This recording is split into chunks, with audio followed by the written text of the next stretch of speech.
All right, it is Election Day, the 28th of March? That's right, 28th of March. And it's April, sorry, 28th. I'm only a month off. It's 30 days.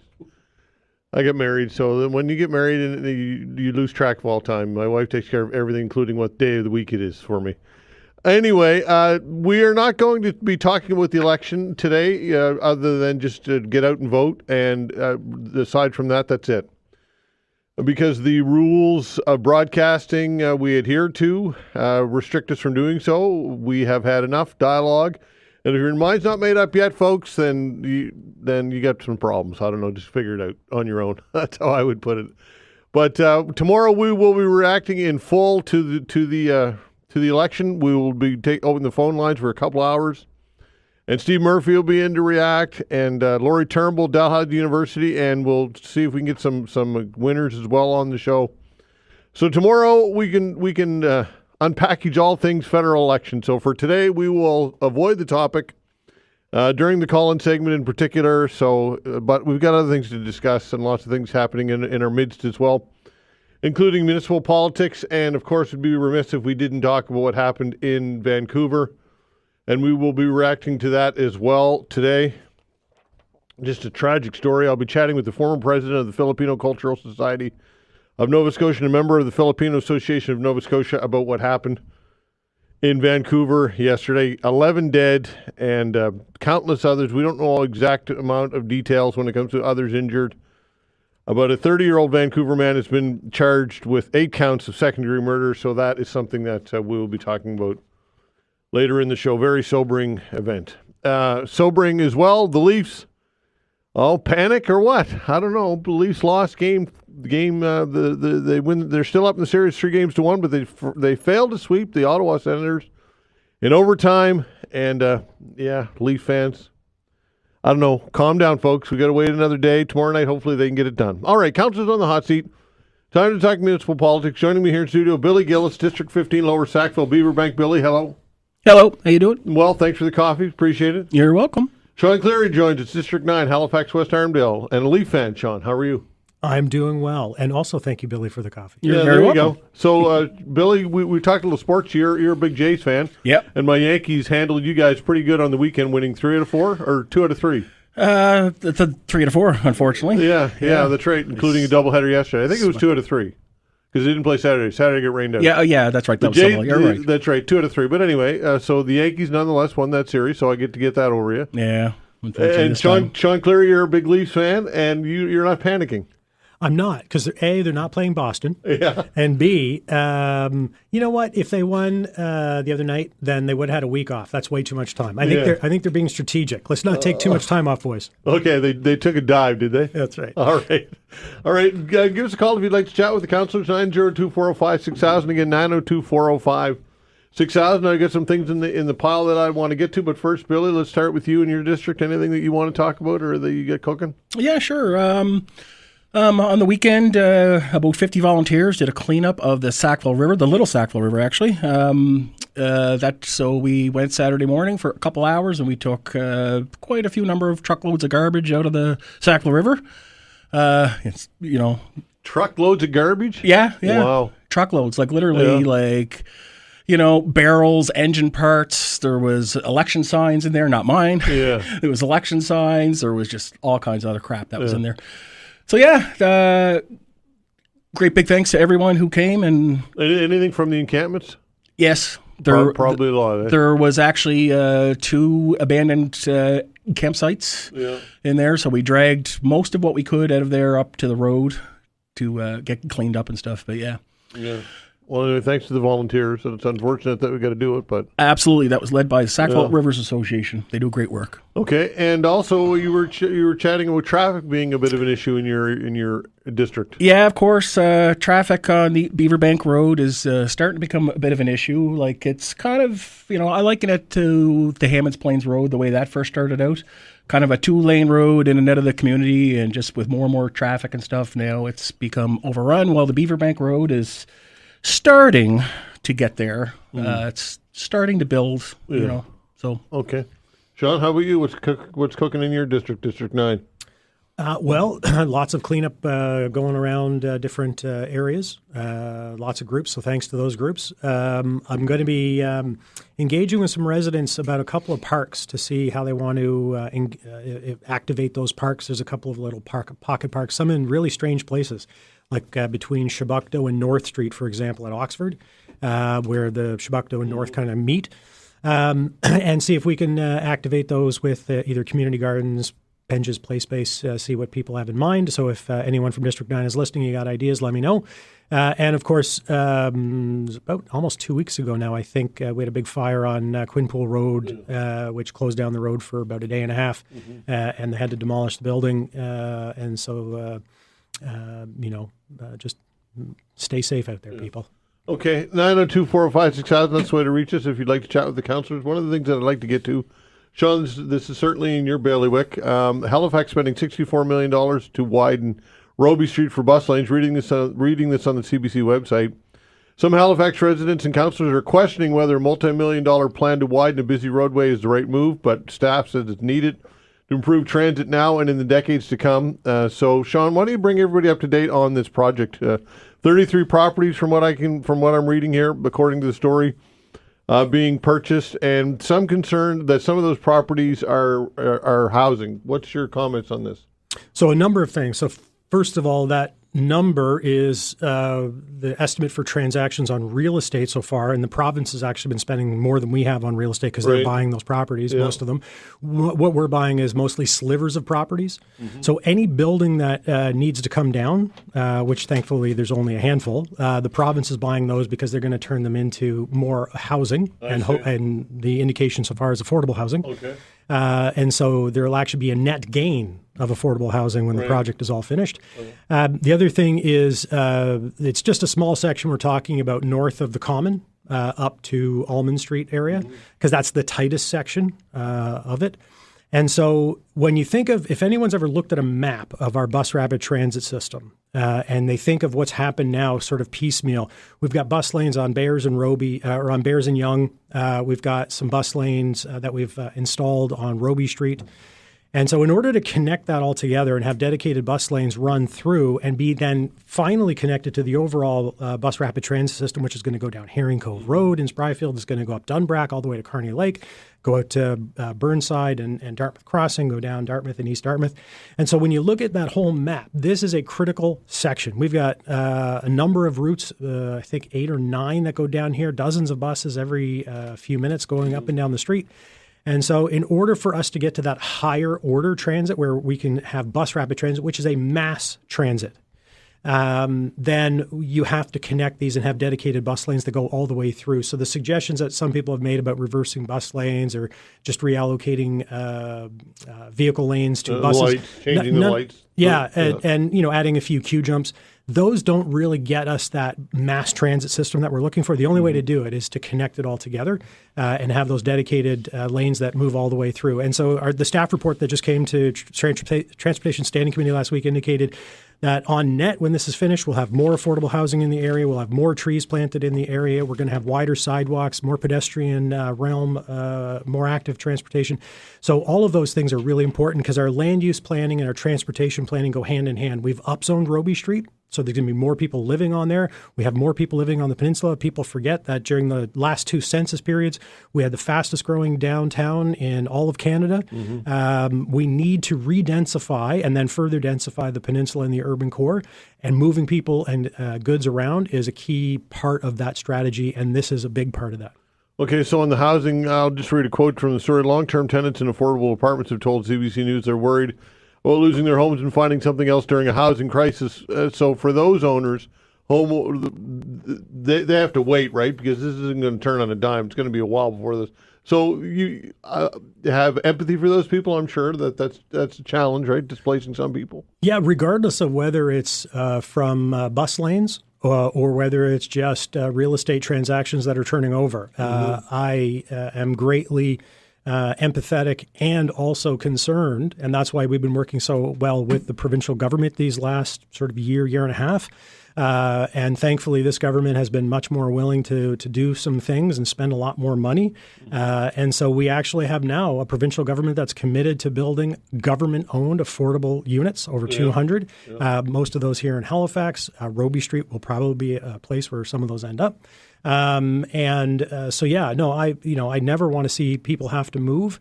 But the reality is, as those buildings got turned over anyway for development, they would be moving bus lanes or not. Mm-hmm. So what's the timeline as to when all this will be completed, until when you're talking about all the expansion? Far too slow. We passed and approved the bus rapid transit plan, I want to say 6 years ago, 5-6 years ago. And so we're still probably 5 to 7 years from connecting big chunks of it, and probably a decade before it's all finished. But that's going to tie in well with the provincial joint regional transportation agency, or Link Nova Scotia, or whatever they're calling these things these days. And they're studying light rail. They're helping us with this project. They're helping us with the Windsor Street Exchange, where we are adding dedicated bus lanes there as well. And so we have a province that's actually willing to work with us, not only on housing, but on transportation as well. And the final price tag, I suppose it would be hard to determine what it would be when all is said and done, everything is built out? Oh, we're talking hundreds of millions of dollars. Way more. I'm gonna guess just for bus rapid transit, we're looking at $1 billion. Wow. Okay. And that doesn't include Sackville. Yeah, there you go. So that'll eventually get there. That will be part of BRT. Yeah, that's right. But you raise a good point, though, right? And the connection, we can't forget about the outliers, right? Well, we're not there yet. I keep raising that point that Sackville's not even mentioned on that BRT line, but we don't have that density yet. So as we grow, hopefully we'll get added to there and get rapid transit. My goal is to get from Sackville to probably Scotia Square in like 12 minutes. Yeah. Okay. Yeah. I Hovercraft. was going to say drones, but well, drones. We got the new ferry coming online and everything, but you never know what they're going to do with the Magazine Hill, right? The Magazine Hill. I'd like to see that road dyed with a transportation lane for buses right from Sackville. Oh yeah. Okay. 902-405-6000. Let's get to the phones. Talk to Tim. Hello, Tim. Morning, gentlemen. How are you? We're doing well. Morning, Tim. Good. Two issues, and I mean this in a complimentary fashion. First issue I have is in regards to the harbor, and certainly the waste. As a taxpayer, you spend a substantial amount of money just to clean it up, and just to fill it up again with waste, and that's truly unfortunate. I heard the mayor talk about how he wasn't aware of it, and I don't know this to be factual, but as with the Water Commission, I would be surprised if there wasn't one or two councillors sitting on that commission. So I'd be hard-pressed to say that somebody didn't know something. That's the first issue. The second issue is in regards to the horrific condition of some of the roads. And, I hear some of the proactive strategies you're having. That's great. But you can literally, if it's Sackville we want to talk about, be it Sackville Drive, Larigan, Rossing, pick a street. There's potholes, and you can literally watch the roads in front of you collapsing. And I'm not sure what the plan is, but somebody should be thinking about how we're going to fix this, because they seem to be getting progressively worse. The Bedford Highway, by way of interest, I was on it Saturday. It was just, and I hadn't noticed it, but the condition of the Bedford Highway is embarrassing, quite honestly. 100%. Yeah. Shawn, what's your take on this? Then Billy will get your take on it. I'll leave the roads to Billy because most of the ones mentioned were Sackville. But for harbor and the waste, so as I understand it, I'll back up for a second. The province set up Halifax Water as a separate Crown Corp owned by the city. So it is separate administratively. And you're right. I think there are 3, maybe 4 councillors who sit on the board of Halifax Water. So I don't know what they knew. I'm not one of them. It wouldn't surprise me if the mayor's office wasn't made aware of this proactively, but I don't know for sure. But it is one of those things that I heard from Halifax Water was they were going to be screening the solids out. So it's not like, the old days where we had all the floatables, as we used to call them, going into the harbor. But yeah, it is one of those things that's unfortunate. The way the waste system was set up originally when they did the harbor cleanup was they did the primary treatment and the secondary wasn't added. So it's one of those things where we will have to upgrade that under new environmental regulations in the near future. But the other is because of the combined wastewater, stormwater system that we have in a lot of parts of Halifax that is still being retrofitted, so we're separating those out. Halifax Water has many projects on the go to separate those. But because of the fact that you have these things that are happening, at periods of time when they're doing maintenance on this, they do have to allow the waste to be going into the harbor again with the screening of the solids in order to maintain that. I wish they had built it differently the first time, but those were the regulations and the will of council at, oh gosh, I want to say that was Peter Kelly, so I don't remember how many years ago that was. But yeah, I agree with Tim that it's not something we want to see, but it's something that I think we'll see less of in the medium term as they finish, separating all of the water system and then adding some secondary treatment. Tim, did you want to respond to that before we go to the roads? Well, listen, nobody's going to do anything to correct it now, but, I just hear, when the mayor made the comment that I wasn't aware, when now I find out that there's at least 3 or 4 councillors sitting on the Water Commission, I'd be hard-pressed. I don't make this assumption, but I'd be hard-pressed to say that somebody didn't mention something so that somebody could be prepared for it. But at the end of the day, we're just spending good money after bad money. And, at the end of the day, we've got a beautiful harbor. We had people walking around, be it for the Thunderbird games or other, and people talking about the smell. If that's what needed to be done, I get it. But it's unfortunate we keep trying to pollute our own harbor. Okay. If it makes you feel any better, Tim, I believe the way the way the current comes in and goes out because of the way our harbor is shaped and the depth of it, within a day or two, it's usually pretty clean after one of these incidents. So anyway. Okay, Billy, on the roads? Yeah, Tim, I agree. Roads need a lot of attention for sure. They seem to be, potholes seem to be larger this year and more frequent. I myself have lost 4 rims in the span of 2 weeks, believe it or not, on the highway. Yeah. Wow. Yeah, my son lost 2 tires on the 101. I was going the next day to have it repaired. I lost a spare, and then the next night by Mount Uniacke. But yeah, the holes, they just seem to keep opening up and stuff. But the good news is, for Sackville Drive, they are going to be recapitalizing Sackville Drive from Beaver Bank, I think, to Pine Hill. I was just trying to look up on my phone there while Shawn was talking. So they are going to be resurfacing that. In District 15, they are going to be continuing on the project from last year along Wingate, where they stopped there. So they're going to continue on with where that ended all the way to Beaver Bank Road. There's a few other roads that are... streets that are on the plan this year for resurfacing. So, but they are in rough shape, Tim. Absolutely. Which brings me to I just heard spending or allocating millions of dollars for bus routes. I get it, but at the end of the day, if we don't start fixing up, be it the Bedford Highway or Sackville or Middle Sackville or what, and other surrounding communities of HRM, we're going to be spending a lot more than that, because you can literally, depending on where you're going, either a rim or others, but at some point, somebody's not doing their job. And I say that respectfully, but the road conditions this year are absolutely horrific, and that's reflective on everyone. And unfortunately, I'm not sure what the proactive plan is to try to correct it.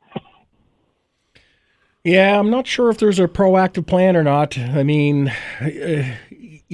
we have a climate that's unique. So the asphalt plants, they don't open, I don't think, till May, right somewhere around May. So, right now they're just doing coal patches and they don't seem to last. It's... Well, the challenge is the Bedford Highway. How far do you tear that down, and what do you do with the traffic while you're doing it, right? Well, this is one of the big issues we have is traffic, right? Yeah. Well, so there is a functional plan that's been approved for the Bedford Highway, so that will be done, but it's kind of like any time you do any work in your house, for example, if you're renovating your kitchen, guess what? You're probably not going to be using your kitchen while you're renovating your kitchen. Yeah. So the challenge we have with staff is not only the money, which is not insubstantial anymore, but also then lining up projects, because if you did all of those projects all at once, you'd have gridlock. Nobody would move anywhere in the city. Yeah. And so you have to phase them in such a way that you can keep traffic moving while you're doing those projects. Right. Bedford Highway, for example, you're going to have one lane moving in each direction. And that's it. Desperate. Yeah, and Desperate. that just makes the project last longer too, because you can only do half the road, and then you got to do the other half of the road.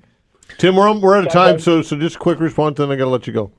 Well, I hear that, but we're not the only community in Canada that experiences climate issues. But at the end of the day, we're paying tax dollars for certain things, roads being one. And the roads, as I will only repeat, the roads this year are horrific. And if we don't start paying attention to it, they only get worse. And at some point, somebody's going to have to turn their attention and say, okay, now what? Well, no, but I'll say this, though. We do turn our attention to this. So, in fact, we have what's called a PCI, a Pavement Condition Index. That's a rank from 1 to 100. And we have a van that goes around full of computers, sensors, cameras, and it travels every single road in the HRM on a 2-year cycle. Mm-hmm. So we actually have every single road has a score on how good or bad it is. And staff use that as part of their paving plan for each year and for the next several years. And so we know what we have to do, and our goal is to increase that. But here's what's happening. Just since I've been a councillor, we're spending more than 2 times now the money for just repaving roads than we were when I became a councillor. In fact, actually, it's probably almost 3 times more because it was only about $24 million when I became a councillor. Now it's almost 60. And so you're talking about a magnitude increase in our budgeting for roads, and that's just going to get more and more and more expensive. Yeah. Okay. Tim, listen, I got amount of time. We can talk with this all day, but we got to go. Thanks, Tim. Thanks, guys. Okay, take care. 902-405-6000. We'll be back. All right, councillors in studio here, Billy Gillis, Shawn Cleary. We've got some open lines for you as well. Give us a call, 902-405-6000. Steve's giving us a buzz. Hello, Steve. Hey, good morning, guys. Thanks for taking my call. A couple things, guys. I'm calling about recreational facilities, but I want to make a comment on a couple things that have already come up. And Todd, I called into the show last week, and I made a comment about the lines that are disappearing on the new highway between Bedford and Dartmouth. Yep. And I also called and talked about the lights on the Beaver Bank Road. And Billy, you kind of brought up your issues about that. I'm glad to hear that you're talking about that. You know what I mean? The talking point about population density and the buzzword, I'm sure you've got population density from staff, but that's an excuse. We need to start fixing some things. So I'll just make that comment. The reason why I called was I was in PEI this weekend for a hockey tournament called the Oyster Cup. It's a good hockey tournament, teams from all of Atlantic Canada. And what totally amazed me was in the island of Prince Edward, on the island, there's, according to AI this morning, as of January 21st, 2025, there's 280,000 people in PEI. I believe the population of HRM is just under 400,000 or 500,000 people, right around there. But what really amazed me was the condition and the amount of new ice surfaces and recreation facilities that are top-notch, pristine, have proper seating, right? So I'm a Billy's constituent, right? We have the Sackville Arena in Lower Sackville. The place has fallen down. We had to literally beg everybody in Atlantic Canada to vote for us to get $200,000 in upgrades, which we lost, right? Yep. And here you got another province, and I'm looking at a sign. I took a picture when I was leaving at one of the rinks yesterday. The Simmons Sports Facility, and this is the 3rd brand new rink I was in PEI. $24.4 million upgrade. And we're begging for $200,000 to fix a Sackville Arena, right? And then we got New Stadia, who's an Ontario company, running the Greenfoot Center and the RBC Center. All these facilities in PEI got seating for everybody in every arena, nice facilities. You can't even properly watch a hockey game at either one of those 2 new facilities that we have here in HRM. And then all the associations are fighting for ice. Nobody can get enough ice time. Right? I know there's lots of priorities, but what my question is, when I'm looking at this, the Government of Canada, Charlottetown, and the Prince Edward Island, 3 levels of government coming together, and it's the same in every community PEI with a population of under 200,000 people, are able to get top-notch facilities for their residents, and in Sackville, we're fighting for a measly $200,000 to keep the lights on. Okay, listen, I'm up against a break, and I want to give Billy sufficient time to respond to you. So, Steve, do you mind sticking on hold? Yep. Okay, stick right there. 902-405-6000. We'll get to that when we come back. All right, continuing with our councillors, Billy Gillis, District 15, Shawn Cleary, District 9, taking your calls and your questions, 902-405-6000. Before the break, we were chatting with Steve. Steve, you visited to PEI, and you were, I guess, not inspired, but how would you describe your feelings that you were sharing about the rec facilities? I was blown away. There you go, blown away. Yeah, there's blown away. There's no other word to describe it. You got brand new facilities, nice seating, well kept, clean. I'm speechless, Todd. Okay. I guess, you know what I mean? And compared to the population base that we have here in HRM, I alluded to my home arena in Sackville, but there's other ones around town that are in disrepair and kind of whatever else. And I'm sure Billy's going to say, well, that one's community owned and kind of whatever else. It doesn't matter, right? At the end of the day, there's significant money coming from government, to do things in PEI that aren't being done here. And we have a hell of a lot more money coming in. I know we got more coming out, but hey, either there's something happened politically over there or something, but something stinks. Okay, Billy, what's your response to that? Well, yeah, Steve, I 100% agree with you. We need more ice pads here. Hang on, my headphones are a little too loud. There. Yeah, we need more ice pads here for sure. This has been a problem going on for years and years and years. I mean, sports teams and stuff fighting for ice time. You're right. Sackville Arena only has one ice pad. Sackville Sports Stadium has another. Sackville Sports Stadium going to get a reno. Unfortunately, not another ice surface, but they are getting a $30 million reno in 27 and 28. As far as PEI having better facilities, I mean, we do have more people. There's about 515,000 people here now in HRM. Sackville right now, I mean, we haven't got the land to expand. And as far as all the rinks and stuff, Steve, HRM actually looks after the majority of them with their own money. They don't get money from the feds or the province, with the exception of, I think, Canada Game Centre. They got federal money back in the day. But one of the things on my radar, Steve, is I am kind of pushing, and I do have some pokers in the fire with regards to another possible ice surface. That's great, but the Sackville Arena has fallen down. Like I said in the first part of the segment, is we had to go and sign up for a contest to beg people to vote for us to try to get a measly $250,000, which wouldn't even put a dent in cleaning the place up, right? So we're going to private and everybody else and getting on our knees and begging, right? It's an embarrassment, right? And I know that the rink isn't in your district, but it falls in your constituency because the people live there. And Cleary on the phone there, he's got the same problem in Halifax, right? You guys should be ashamed of yourself that you're making the youth of this city get down and beg to be doing the right thing, be active, be healthy, all that sort of stuff. Well, since you brought me into it, let me respond there. When you have healthy communities, right, it alleviates things like drug problems, mental health, homelessness, all the things that we're facing right now. And you said a second ago, hey, this has been a problem for years. Well, you're right, it's been a problem for years. Recreation, health, priorities, and look at the homeless situation we got. Sure, there's other factors, but in the mental health things, activity and stuff like that is a crucial point in alleviating and relieving some of those mental health stresses. Okay, Shawn, what's your response? Well, yeah, so Steve, let's dissociate a few facts here. So in Nova Scotia, the way provinces and municipalities collect property taxes are very different from PEI. So I've talked to a number of councillors in PEI. The provincial government is the one that actually establishes the property taxes, and they collect it all for municipalities because, don't forget, Halifax, HRM is the same size as PEI, and we actually deal with less money per capita. And when we do recreation facilities, with the exception of things that are over and above our mandate, for example, Canada Game Centre, where the province and the feds put money into that, Halifax taxpayers pay 100% of our renovations and new facilities because they're under Halifax Rec. So we don't get the same funding from the provincial government for our facilities that PEI does. I've coached hockey and played hockey for years. I've been to PEI, I've been to New Brunswick, I've been to Newfoundland, I've been to Nova Scotia, almost every single arena you could possibly think of.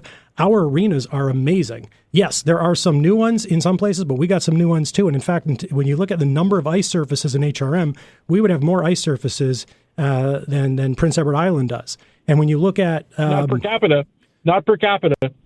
I'm not talking about per capita. I'm talking about ice surfaces. And so when you think about... Well, listen, if you got to do space, you know what I mean? You can put all the talking points in the world on it. But if you're talking about...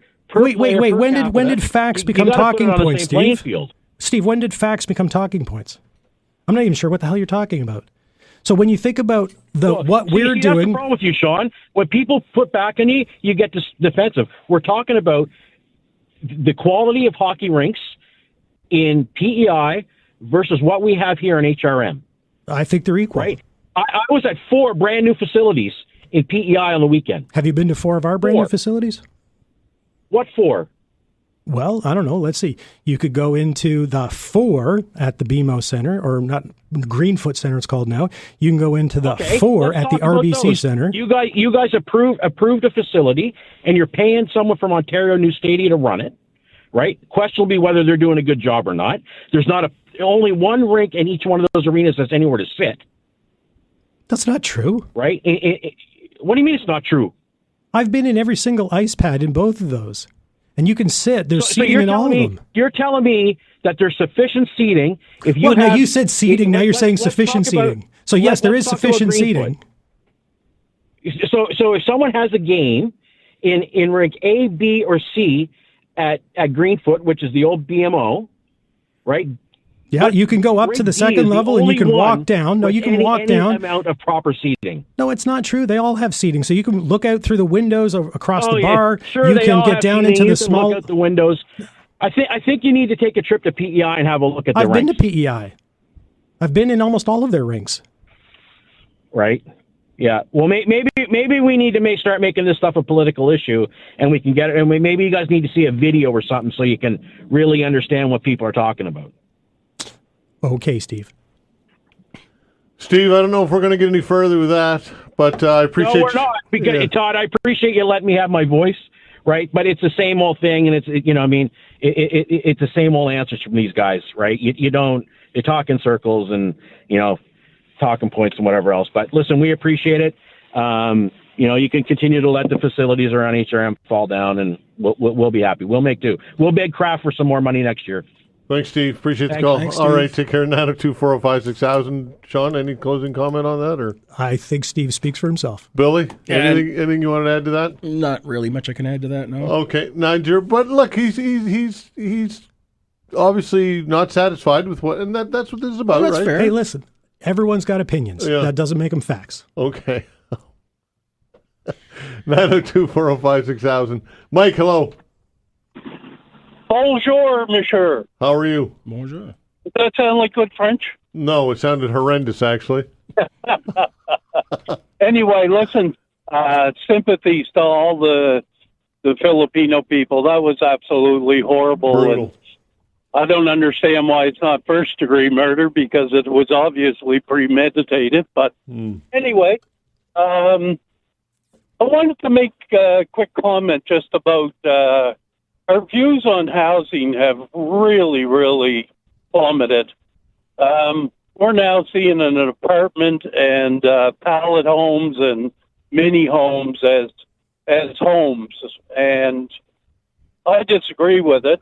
That's just a comment that I wanted to make. Some young couple starting off with a couple of kids they'd like to have a backyard, a home.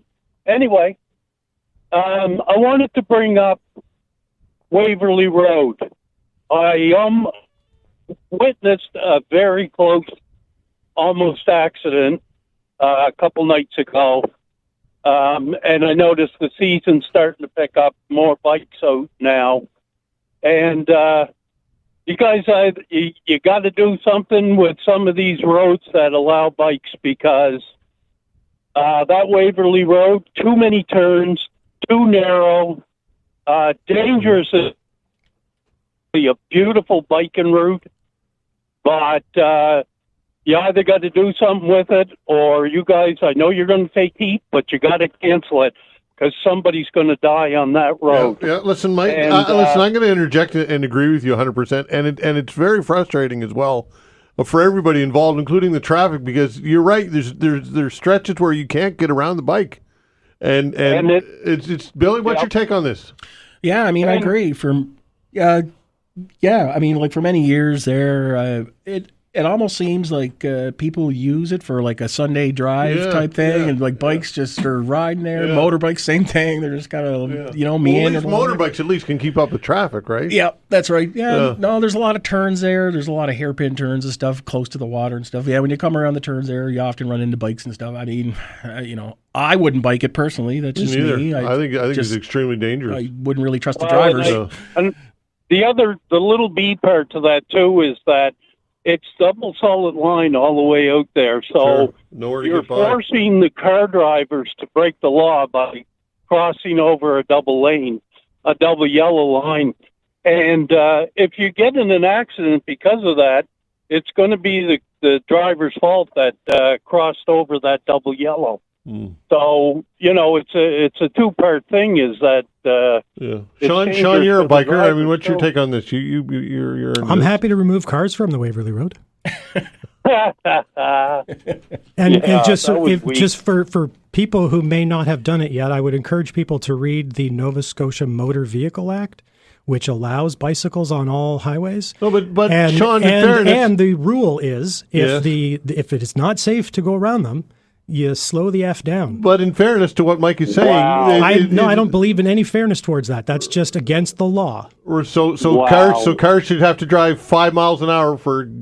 So first of all, most bicycles, especially the ones that ride the Waverley, are probably doing between 20 and 30 kilometers per hour. Well, you get my point, right? Crap, no, right? I don't at all. If you don't like bicycles, Sean, choose a different road. Come on. Okay.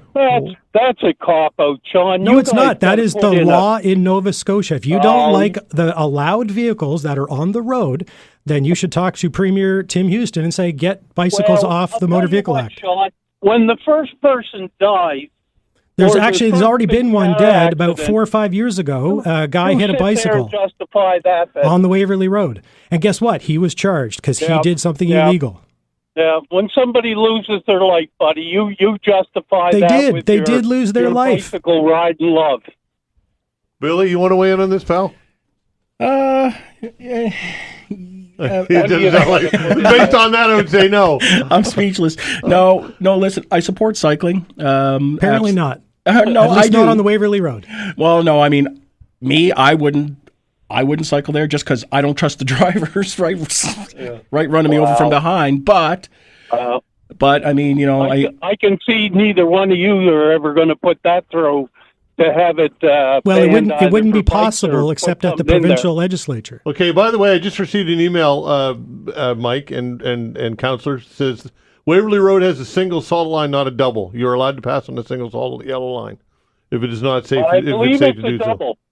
Okay, well, Alan says it's not, but anyway, nonetheless, I'm going to side with you, Mike, in that it's frustrating, and Billy, I agree with you. I wouldn't bike there because you take your life in your own hands. Oh yeah, absolutely. Yeah, and when somebody dies, someone already has. Will at some point. Someone already has. Like the other councillor that are going to have to live with it. Okay, Mike, thanks for the call. Have a good one. All right, take care. 902-405-6000. We'll continue with the councillors when we come back. All right, we're talking with our councillors, Billy Gillis, Shawn Cleary. The way to reach us is 902-405-6000. Danny's a first-time caller, so Danny wanted to get you on. Go ahead, Danny. Hello. Hi, go ahead. Yes, I thought about this once I just heard about the Waverley Road situation. Yes. And I've noticing lately, I work in the south end of Halifax, and going home, taking Lower Water Street, that there's seems to be more and more motorcycles using the bike lanes. Like full-size motorbikes, or are you talking scooters? Or motorbikes. Yeah, okay. That's illegal. And it's not a very good, because there's parts of it where the bike lane ends. Yeah. And they got to try to merge back in with the traffic. And you're dealing with tractor trailer trucks and just everything, right? Yeah. And somebody's going to get hit there. Yeah. Okay. I'm not sure we can add anything to it. If people see that, please take a photo, report it to police. Hopefully they can find that person and give them a warning or a ticket. Yeah, because I didn't think that the motorcycles were allowed to use No, they're not. No, they're not. No, the bike lanes, right? no, they're not. I just noticed it more. It's getting to be more and more.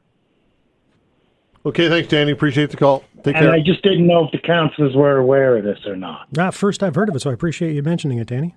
Thanks, Dan. And I've seen it in other spots, like Wise Road in front of the, No Frills and. Okay, we're going to move on. Thanks, and Dan. Appreciate it. 902-405-6000. Allison, hello.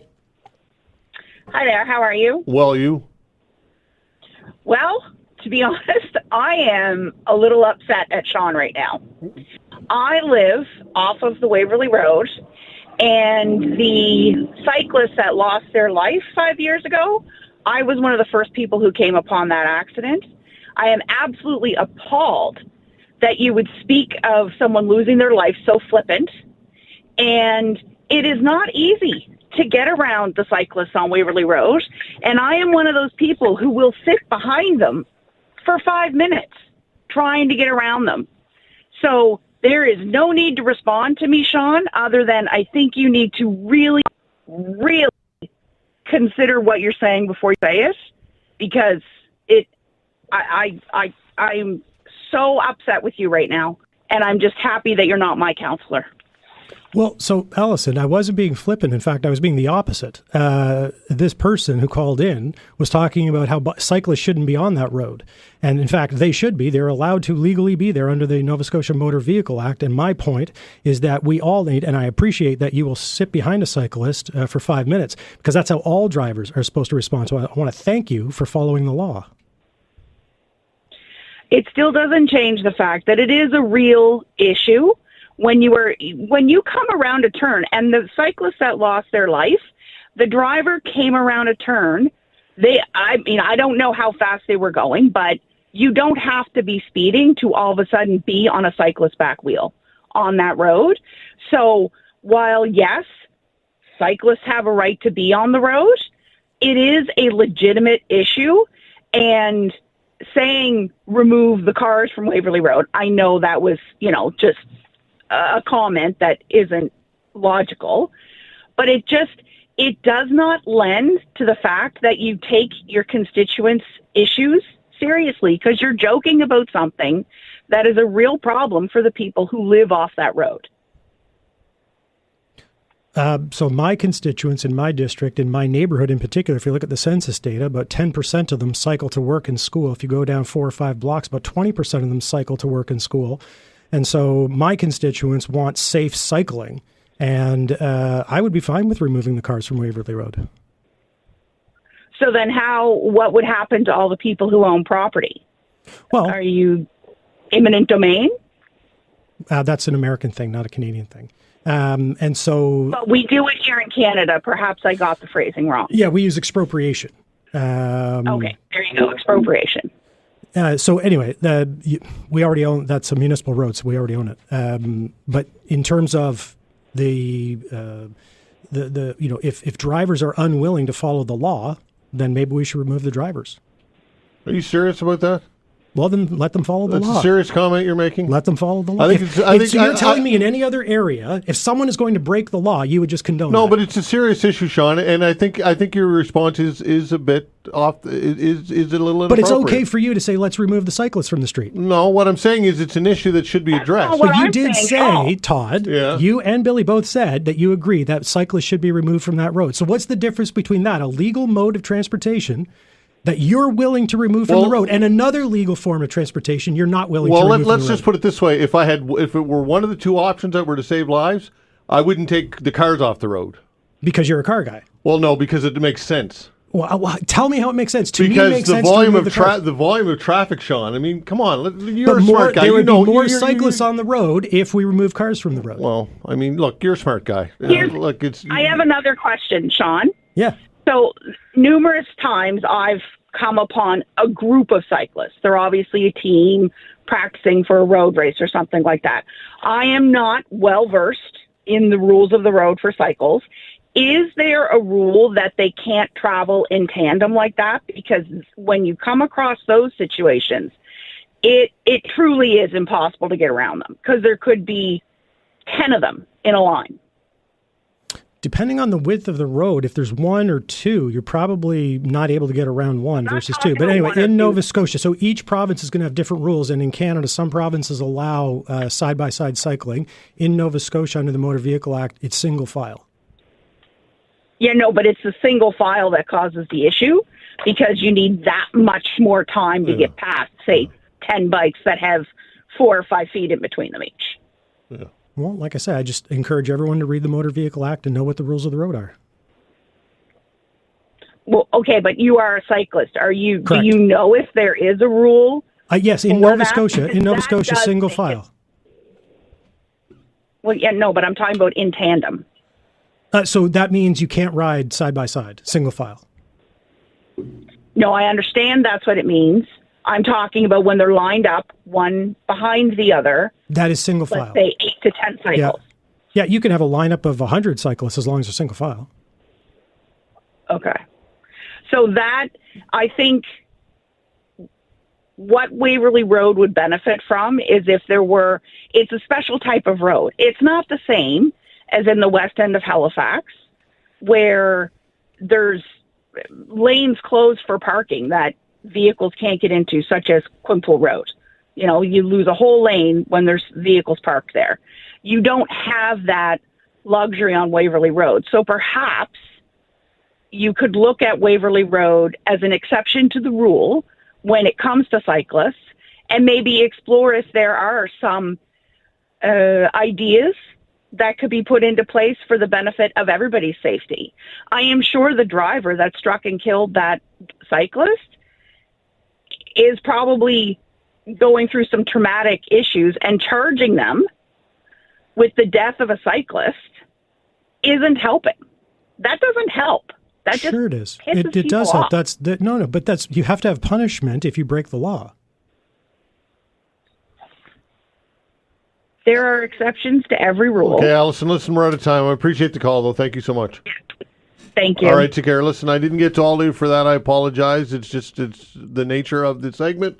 Billy Gillis, thanks for coming in, my friend. Thank you for having me. Shawn Cleary, thanks for coming in, spicing things up as always. Anytime, sir. Okay. All right, that's Billy Gillis, Shawn Cleary, and we'll take your calls next. Thanks. All right, taking your calls, 902-405-6000. Again, 902-405-6000. And a reminder, folks, we will not be talking about the federal election today because of election rules, and we, other than to encourage you to vote.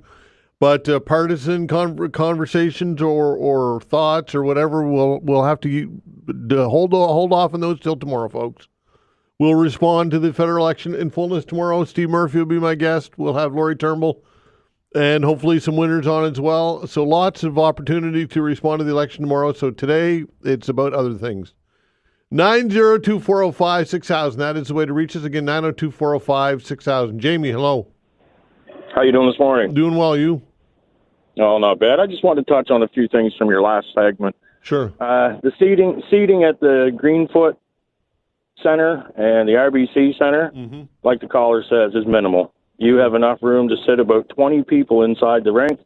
Other than that, you either have to stand or sit outside of the rink in the glass, and you can't hear the hockey game. Yeah, you can see it, but you're not involved. You're not in. You know what I mean? You're not. Yeah, that's right. There. The excitement, you're there, but you're not there. The fun and the excitement of that people have watching games is definitely minimized when you're up top sitting in behind glass, for sure. Yeah, and the seating that's there, there's a little one-lane balcony that goes across the end of the rink. That's it. Yeah. There's one bench of seats. That's it. 20 people max. Yeah. The next thing about the bicycles, they shouldn't be on the Waverley Road. They shouldn't be on any road that's dangerous, unless the government wants to come and start paving shoulders and say, hey, you're on this side of the line, we're on this side of the line. It's dangerous. Yeah. And as far as he says you can't take them off the roads, Highway 111, Highway 102, they call the high, 0 bicycles. The signs are up. Yeah. So if they're not allowed on those roads because they're dangerous, they shouldn't be on other roads. Well, I mean, his response to remove the vehicles was, to me, is border, and I told him that when he was here. I think it's foolish, quite honestly. Who pays for the roads? Yeah, that's right. Vehicles. Yeah, that to me is not that is not. You're not having a grown up conversation when that's the response. That's downtown inner city malarkey. Yeah. Okay. All right, Jamie. Thanks for the call. Get out and vote. All right, 902-405-6000. Look, I appreciate the fact that the councillors come in here and Shawn comes in here and he's willing to take heat and speak his mind, but and I'm not afraid to disagree with him. And we've had disagreements in the past, and that's all well and good. But his response of remove the vehicles instead of the bikes, to me, is just farcical.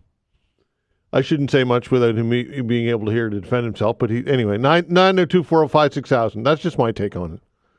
And let's find out what's on Shawn's mind. Hello, Shawn. Mr. Veinotte, sir, how are you? I'm well, you? Well, plugging away. The gentleman, the last segment about the rinks, and then there was the guy just before. I get it because I was involved in a lot of that over 10 years ago when just before they had built the Bedford 4-pad and they were talking about building the 4-pad in Dartmouth. The challenge is that people only get wound up about it when they're immersed in it, i.e., they have kids or whatever. I can say that, and I was part of it. I was part of a, minor hockey association. And once HRM kind of opened the door and took feedback, they were actually very great to deal with. And it was a very pleasant experience.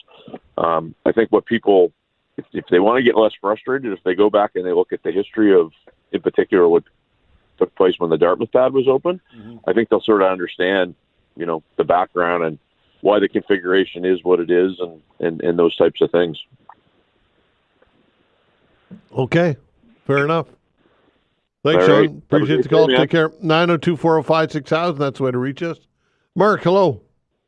Oh, hello. Thanks for taking my call. I originally wanted to ask Shawn a clearer question.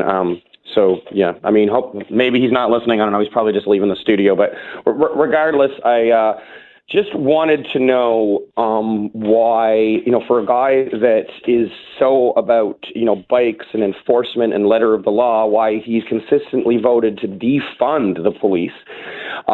He was one of 5 councillors to do so. And I can't remember all the other ones' names. I just know that Shawn is one of them. He's been consistently anti-police. He's voted against body cams, and every other jurisdiction in this country, a major jurisdiction, has body cams, which protect the police as well as the public. I just don't understand him sometimes. And also, the other thing about Shawn is, I can remind him that there is something called a code of conduct, with the city council. And, he might have crossed that line today in some of his comments and how he's interacting with constituents. So I hope he would be mindful of that. Why do you think he crossed the line, Mark? I think he crossed the line in one conversation. He says to, this guy, like, what the hell are you talking about? It's pretty defined. You can look up the code of conduct, even sort of his jokes. I believe crossed the line. The former councillor here, Matt Whitman, if you remember him, he ran for mayor. He got sanctioned a few times because of that too. And as far as I can tell, I know Matt, and Shawn has said a lot worse. Okay, maybe not today, but he has a very, very poor pattern of, let's say, uncivility, and I'm thinking about possibly putting in a complaint. Anyone can put in a complaint, so I'll just let everyone know that. Okay, Mark, appreciate the call. Take care. Thank you. All right, 902-405-6000. Jordan, hello. Hi, I just want to say that I love your show. I think it's so funny, and me and my mom watch it all, or listen to it all the time. Well, great, I appreciate it. Thank you so much. Yeah, of course. Have a lovely rest of your day. Okay, you too. 902-405-6000. Tom, hello. Oh, hey. Hi there. So I was listening to the comments about the Waverley Road and bicycles. Mm-hmm. Fair enough.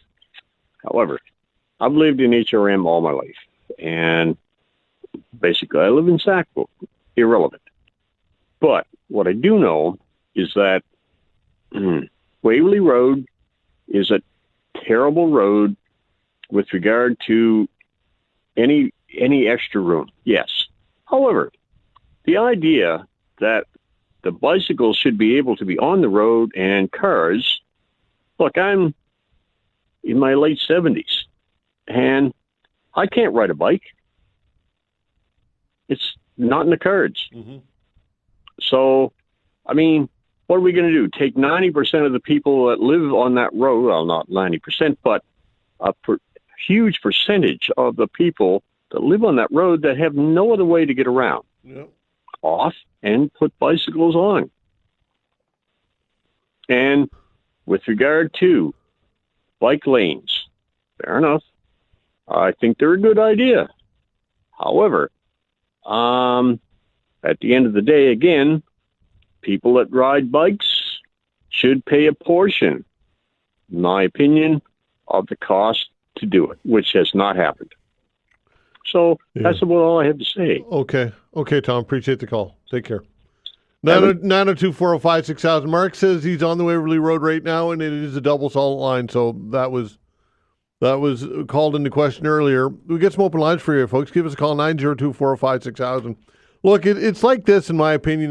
That Waverly Road, and a caller said it, they said even if you're driving the speed limit, you can easily go around one of these turns and come up upon a bicyclist or a group of bicyclists. And I mean, you almost have to go under the speed limit. And how do you fix the problem? Well, Shawn's comment, and I think he was serious, was to remove all cars and let the bicyclists have their way on it. To me, is for a councillor to say that and mean it. I think it goes. It was a bizarre comment, I guess, is how I would put it. I guess he was serious. He sat across from me and looked serious when he said it. I don't know. 902-405-6000. To me, that's a non-answer. That is not a solution. 902-405-6000. Tim, hello. Morning, how are you? Well, you? Good. The Waverly Road, I drive a truck, and it is dangerous when you come upon a bicyclist. And for that councillor to repeat himself twice about the death, it was like he was bragging about it, and the person was charged. It's terrible. The bike shouldn't be on there. Somebody is really going to get hurt again and again. And thank you very much. Goodbye. Okay, thanks. And listen, folks, it's not about being anti-bike, anti-cyclist. I don't think that this isn't about bike lanes. This is about a road that exists, that is happening in the here and now. And yes, the Motor Vehicle Act the law of the land says that the bicycles can be on that road, and that vehicles have to adjust. But it doesn't change the fact that it's a serious issue, and somebody again has already tragically died there, and likely will happen again. God knows how many close calls there have been. So putting this very serious safety issue before council, and for a councillor to simply respond by saying, well, remove all vehicles, to me is beyond flippant. 902-405-6000. John, hello. Hey, Todd, how are you today? I'm well, you? Pretty good. My comment about the Waverly Road thing had less to do about bikes and more to do about some of the percentages that the councillor was talking about. He said, interestingly enough, 10% use the road to get to work. I think he said, was it 20% to use it for recreation? What was the 20%? I can't remember. I don't recall. But at any rate, we're talking about 90% of the people that don't use it to get to work and 80% that don't use it for other reasons. Look, I'm about democracy, and I'm about my elected officials listening to me and the majority of us. Look, I'm not anti-bike. I think bikes are great, and I would love to live in a world and a city that is more accessible to all modes of transportation. But the reality is the reality, and the majority of people speak. So, look, unless the councillor wants to propose a solution to make it so that more people can actually get to work and that more people can enjoy that road, then what are we even talking about here? The majority of people have kind of spoken about this, and it seems to me that the councillor is almost like attaching himself to an issue that in this case is kind of niche. Yeah, total niche. Yeah. I mean, when you compare the number of people that bike the Waverly Road compared to the amount of people that rely on it and use it for in their motor vehicle, the numbers it wouldn't even be worthy of a comparison. Well, but that's what I'm saying. Like he made the comparison on air. Yeah. He gave the numbers on air. And to me, it's like, I don't understand how that is a defensible position when you can see that a very small minority of people actually use the road for the thing that he's trying to defend. Yeah. It just doesn't make a lot of sense. And look, there's a lot of things that I agree about with Shawn. So, like, there's certain positions that he takes that I definitely agree with. Yeah.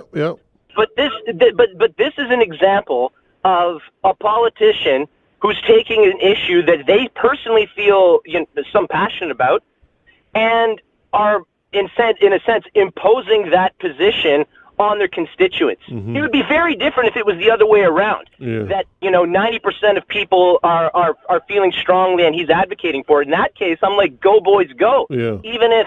Even if it's a position that the majority of the city or other places would not really agree with. At least he's representing his people. But I don't even see how he's doing that in this situation. Right. And, John, I would even add to that, if the conversation were about active transportation and building bike lanes, that's even different. But this is a safety issue that's happening in the here and now on the Waverley Road, with lives being at risk every day. Right? That's the...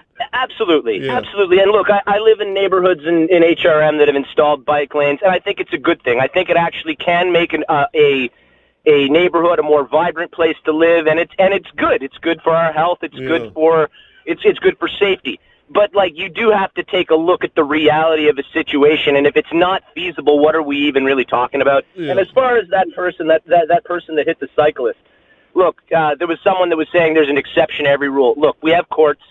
We have that person's going to be tried, and if it's determined that they weren't at fault because the road was somehow unsafe or whatever, that the courts will deal with that. I definitely don't think we should be circumventing rules of any kind just because we have a personal position of things. The guy was hit. It's a tragedy, and things will play out as they need to. Yeah. Okay. Thanks, John. Appreciate the call.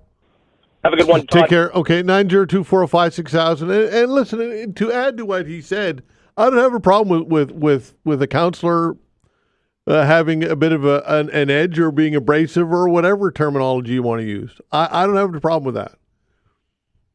People are going to clash with their ideas from time to time and their concepts. But to me, the response of remove the cars and let bikes have the Waverley Road, if he's serious about that, if that's a serious policy platform, I wouldn't want to campaign on it, folks, because you would lose badly. 902-405-6000. We'll continue with your calls when we come back. Facts. All right, continuing with your calls, 902-405-6000. Quick email from Gary, then back to the phones. Gary says, Shawn Cleary projects himself to be a bright man. It's my opinion that his comments this morning were for shock value to stir people up. If that's the case, he definitely did that. Kind of think he's cycling home with a grin on his face. 902-405-6000. That's the way to reach us. Again, 902-405-6000. Fred, hello. Yeah, Todd, good morning. It's a shame Shawn didn't address the real issue, which is those side roads, the soft shoulders. They need to be paved, not just for the bikes, but if you have ever had a car break down on that road, which I have, I nearly was taken out 3 times just to change a tire. Yeah, that's true. That's true. And it's a like, I mean, the Waverley Road used to be a road for cottages along the various lakes and what have you, and that place is just blown up population-wise. And the other thing is, he should have, if he's going to be an advocate for bike, he should have said, what are the new laws, rules, and regulations governing e-bikes, regular bikes, and all the sort of things that are in the works, because right now there's nothing, absolutely nothing. I'm a professional driver. I've watched these e-bikes. They go in the middle of the road, and when they decide they don't want to be a bike or a car anymore without any license plates or whatever, they become a bike. They go to the bike lane, and then if they hit a stoplight, they go onto the sidewalk, go past the stoplight, and then get back onto the road. Yeah. I mean, there needs to be governing laws with respect to these bikes, and it's lacking. That's all I got to say. Okay, Fred, thanks for the call. I agree with you 100%. Take care. 902-405-6000. Martin, you say you got a solution for the bike lanes? Go ahead, Martin. I think I do. Okay, let's hear it. And it's been a long time since I've driven that road, and I was not a good driver at the time, so I've learned a lot. But I can't remember if there are houses on the water side of that road. I think there definitely are, yeah. Okay, so here's the solution. I don't know if people know this or not, but the Power Commission, the Water Commission, all have easement rights on roads that have properties on them to put water, sewage, and electricity on there and maintain their lines. Now, why, since we build actually bike lanes where there hasn't been some sidewalks and stuff to accommodate them, and narrow down 2-lane streets to give them a lane, why can't the city build a bike lane on the lake side of that road for bikes? Yeah, I'm not sure. But let them build it. Yeah. You know, it exists there. It's going to have to have a cooperation. People are still going to have to be allowed to get out of their damn driveway, you know. Yeah. But the bicyclists have to cooperate a little bit. Yeah. But there is an easement, and I think it's 15 feet of everyone's front property line that the municipality can do maintenance to their power lines, sewer lines, or water lines, and the property owner really does not have anything to say about it. You know, they don't go and get can I please dig up your front lawn? No, you got an easement for it. Right. You know? Yeah. So, and Mr. Cleary, I think there should be a limit on how many times a person can run. Maybe 2 terms is all we should have for municipal councillors. I don't know. But anyway, thanks for taking the call. Okay, thanks for the call. Take care. 902-405-6000. Danny, hello. Hi, how you doing, Todd? Well, you? Yeah, not bad. Listen, I was calling to see a gentleman called in earlier, and he mentioned that there was someplace you could call to call out Cleary on his remarks, like for putting in complaints. Yeah. I'm wondering, is there a phone number or an email that they can give out over the line that we can call? Because the man he's a real smart arse, right? He really thinks he's I don't know what it is, but those aren't the kind of remarks that a councillor that's supposed to be representing people should be making. Like, he's not Donald Trump, even though he might think he is. I just think that's uncalled for and very unprofessional. Well, listen, I get it, and I received a ton of emails this morning from people who were very upset with Shawn Cleary, so I don't know that he cares, quite honestly. I really don't. As far as how to issue a complaint, I would go on the HRM website, and I don't know what the process is, to be honest with you. I've never done so. But I would say that if you went to the HRM website, that if you were so motivated, you could find out and figure out a way to do so, to issue a formal complaint. Okay. Well, sorry, Danny. Okay, thanks for the call, pal. No, take care. 902-405-6000. That's the way to reach us. Again, 902-405-6000. Look, it's not my intention, by the way, to pick a fight with any councillor, and I don't think I did so this morning. I think Shawn Cleary did that all on his own. And knowing Shawn, I don't know him other than the times I've had him on the show. I've never had conversations with him outside of that. So I don't know him on a personal level, but kind of my read of him is that I don't think he really cares that much that people are upset with him. Maybe he does. Maybe it's an act. I don't know. Well, my take on it is that he's pretty adamant on how he feels and feels justified in the way he feels. And that's Shawn Cleary. 902-405-6000. Bill, hello. How are you this morning? I'm well, you? Good. I was born in Halifax and raised here. I still work here. I drive a delivery truck in Halifax. Now, I know they're trying to make the city unfriendly to vehicles. And when I was growing up, it's been a few years ago, driving the bike, we were told you have to go by the road rules, period. Now, having said that, you obey the road signs. You stop at a stop sign. You do what you can. Now, when it comes to a bike and a car, truck, whatever, the bike's going to lose. I've seen these guys drive. I had a guy run into the side of my oil truck, and I was parked. And he said, you shouldn't be parked there. Now, I speak for all the drivers and delivery guys in Halifax that deliver furnace oil to houses, apartments, South Park Street, all of them. Now, there was never an issue before. They put these concrete slabs in. And they only put them in there basically because the plows were knocking down the green flags. And they spent $15 million on bike lanes, I guess, from the federal government. And they said either use the money for the bike lanes or you don't get the money. Now, as a result, I know the city's getting more popular. And they want more things going on in Halifax. Have you ever tried to park a car in Halifax to go to an event? You can't.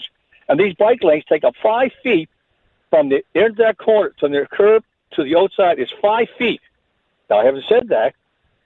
Where's it at? There's a bike lane somewhere. I can't remember. Oh, on Winter Street. Prime example.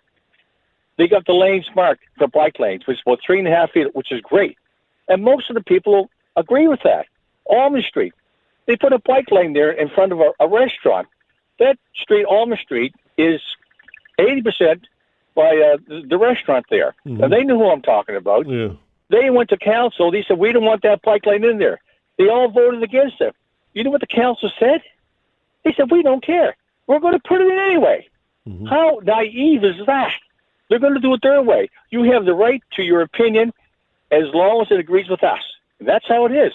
You know, I feel bad for these people that have businesses on these different streets. And like I said before, that guy that got killed by that truck turning right on the Purcell's Cove Road. Yeah. And they tried to blame on the driver, but they found out the bike from the parking lot out went under that truck, period. Now, if he had been conscious about the truck, 99% of the time, trucks use their blinkers. I know they do because I drive a truck. And I'm 74 years old, and I never, ever had a chargeable accident because of the way I drive my truck with the blinkers. And there's these guys that drive these trucks, most of them from years ago are damn good truck drivers. Nothing against new drivers, but some of these guys don't know their head from the behind. They're driving these trucks. Mm-hmm. And the bike lanes are one of them. You know, it's terrible. And they wonder why people are getting upset. Sure, there's more traffic in Halifax. Well, if you want less traffic in Halifax, you can't ban cars. Years ago, when Peter Kelly was the mayor of Halifax, they put that bike lane on the second lane on Shamucta Road. They wanted to do the one on Cripple Road, but there was so much backlash from the businesses, they said, no, we'll put it on Shamucta Roads. They went in and appropriated that land for the third lane. Now, having said that, these people were against it. Did he care? No. He just did it anyway. So people want to get involved in what goes on in the city of Halifax. You say all you want. I'm sorry. They're going to do it anyway. And as far as the Waverley Highway goes, I've driven out there with a truck, you know, and when a car or a truck, even a bike, comes up against these bigger vehicles, the vehicle with the less structure is going to pay the price. And then someone could die. That guy on the Purcell's Cove Road, you know, and people don't see it that way. Yeah. Just take all the bike lanes out, leave them on the marked on the side, on the pavement, which is great. You know, I had a guy say to me one day, you can't park here. And I said to the cop, how am I supposed to deliver that apartment building? He said, well, I don't know. I said, well, neither do I. You want to give me a ticket? We'll fight it in court, and you will lose. My boss is 100% on my side. We are considered essential service, bike lane or no bike lane. And all they did, by putting those concretes in, they put that in for the plows, wouldn't plow down the green markers they had there. Mm-hmm. And they made things worse. Now, they want us to put our opinion in, and they're going to do what they want. And years ago, when I drove bike, we had to pay $2 for a license to drive that bike, and we were told, when you're on that road, you go by the bike rules, period. They don't do that now. And you wonder why people are upset with the system. Right. And it's only going to get worse because more people out there, they think they're invincible. I had people back in front of me, you know, and I don't understand these people. Okay, I really okay, don't. Bill. Listen, I appreciate your call. Thanks, pal. Take care. Take care. 902-405-6000. We'll continue with your calls when we come back. Thanks.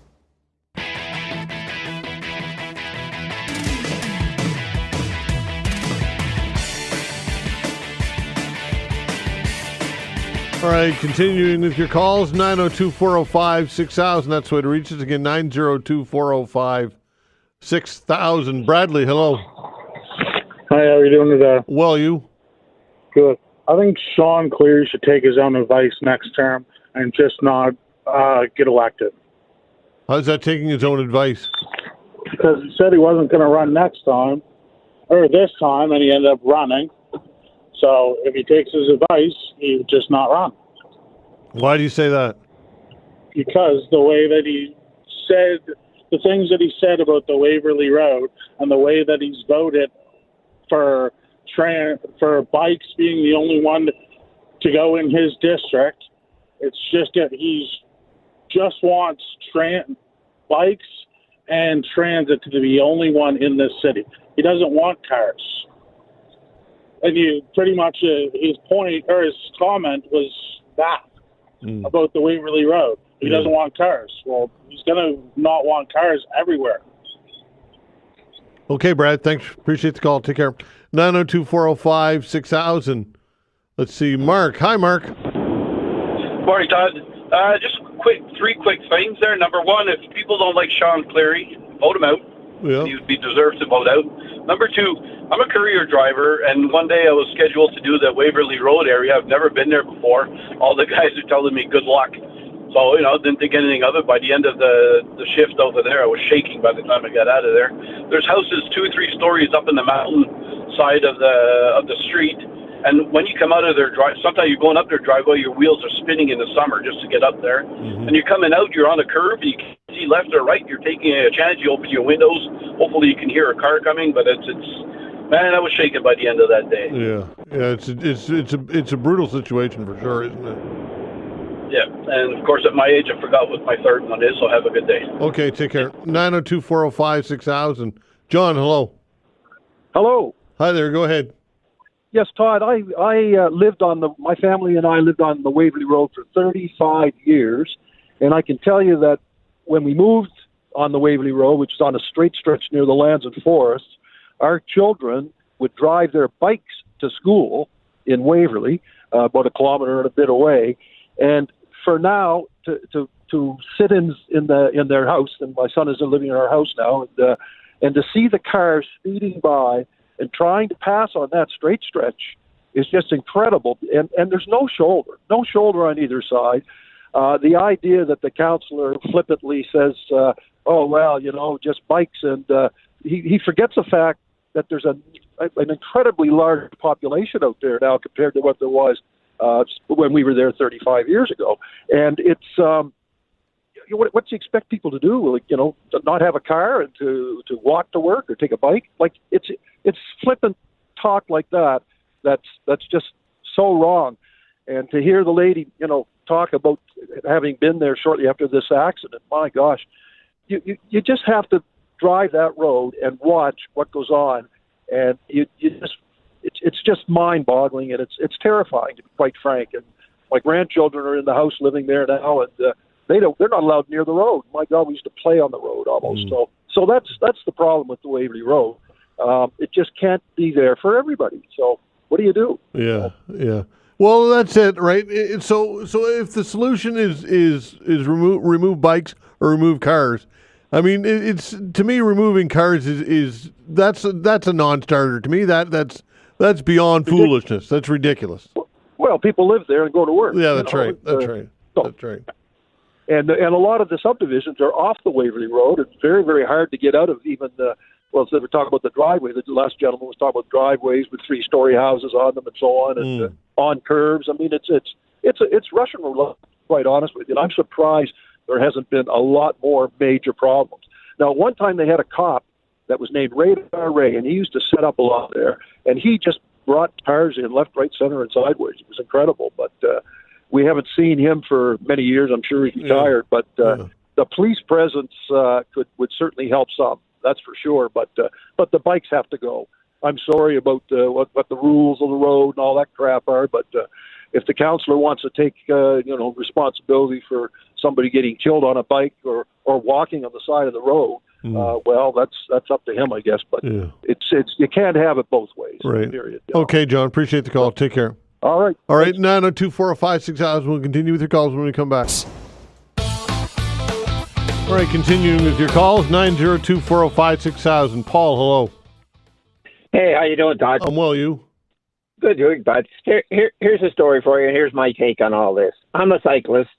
I have been hit, and I was on a dangerous road, not that one, when it happened, and I did break a collarbone. And you know what I decided? I was not going to be a cocky biker anymore, because that's how most of them feel. They feel they have the right, so they're not being as careful, and I was one of them. Mm-hmm. And I just stopped going back to that road. But the main reason now, including myself sometimes, really hate all this talk about bike lanes. It's supposed to be their champion for it. It's Shawn Cleary. His stupid comments is what pisses everybody off. And so therefore he wants the bike lanes. He's not a very good leader for the whole policy. He should be on there with empathy, sympathy, and all of that. Instead of, he makes these stupid comments and he makes these quotes, 2,000 people are on Spring Garden Road on the weekend on their bicycle. Oh, come on. So anyway, that's my take on it, Todd. Okay, Paul, appreciate the call. Take care. 902-405-6000. Let's see where we're going next. Let's talk to Jeff. Hi, Jeff. How are you doing? I'm well. You? Can you hear me fine? Yeah, I got you. Good. I got an experience this year driving a 9,000-pound truck, towing a 3,000-pound trailer with another 8,000 pounds of gravel in the back of it, coming down the Waverly Road, approaching 4 bikers. 2 of them abreast, 2 tagging behind. So I've got to slow down, waiting for my spot rather, to try to pull out around them. And of course, when I get that spot, I got to press on the gas to get a lot of coal to get around them. Just then, the third guy decides to try to get out to pass the 2 others that are going side by side. I've got to cram on the brake and try to get all this stopped. Afraid I'm going to kill one of these guys. I hit the horn trying to get these guys off. The first reaction is to flip all 4 of them, turn around and immediately flip them off. Well, I just almost ran them all over. And I we certainly don't want to advocate for that. That's not the reaction. I think you would agree that wanting to run them over is not cool, right?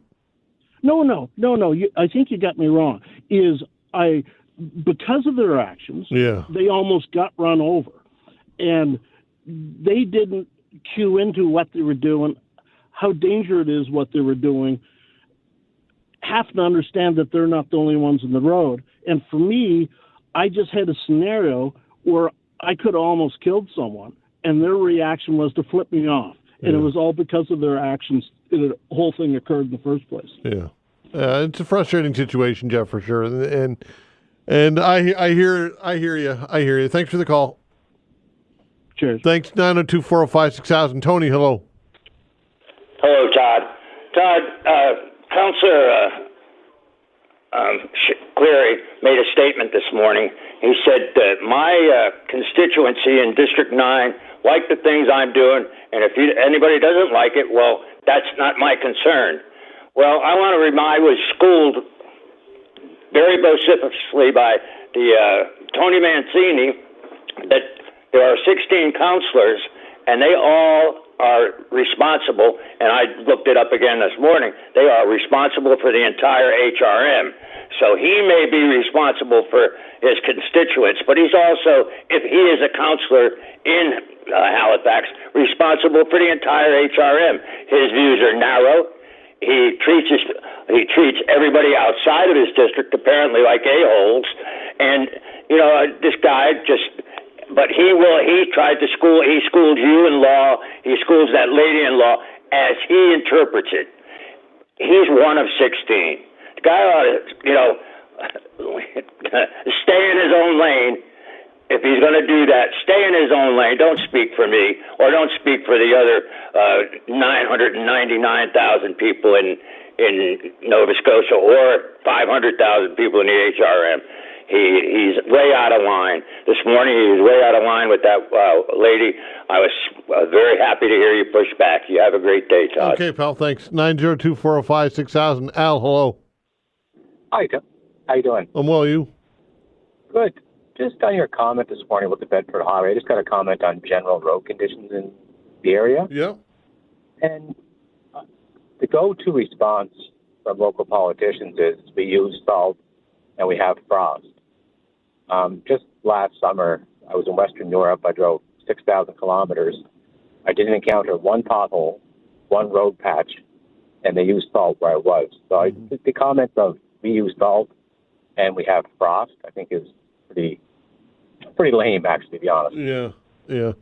Well, Al, that Bedford Highway, I mean, that is again, it's such a well-traveled road, and it's just the word that came to my mind was, if I were from out of town and I was on this road, I would be like, what the hell is wrong with this city? Like it was an embarrassment. It is. It's desperate. It is. It's definitely an embarrassment. I travel that road pretty much daily, and it's terrible. And it's got to be the materials they're using because, like I said, you travel other places in the world. You were just down in the States. How many potholes did you encounter down in the States compared to here? Well, I mean, I was in Vegas in that area, so I mean that's apples and oranges, but none. The answer is none, zero. Yeah, but I mean, if you ever travel through New England.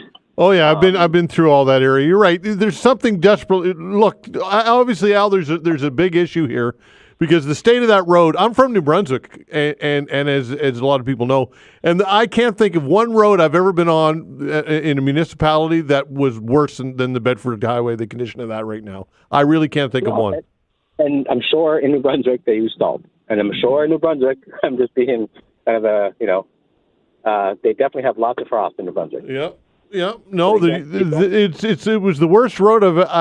And again, maybe my memory's short, but I can't recall being on a major thoroughfare in a major city, in the biggest city in the Maritimes, and that's not just some side route. That's a major artery, and it's desperate.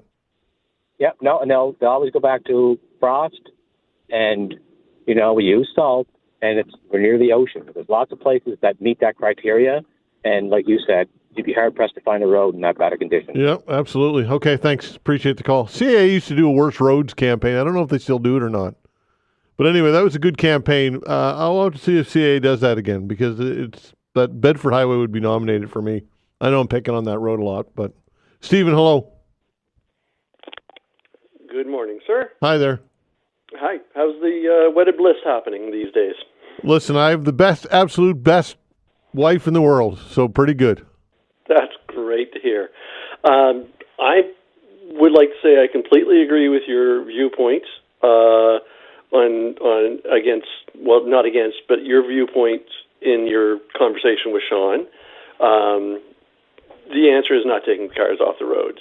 We have such a rural population that they need to be able to get in, and we're never going to have transit like that. We're never going to have solutions like light rail that are going to serve those areas. We need to have cars. I grew up in Dartmouth, and I biked all over Dartmouth, and I would never take a bicycle on Waverley Road. I have driven motorcycles on Waverley Road, and I have scraped my pegs like crazy on that road because of the twists and the turns and the hills. But, one of the comments that I was thinking of is, are you allowed to bike on a 100 series highway? And the answer is no. Mm-hmm.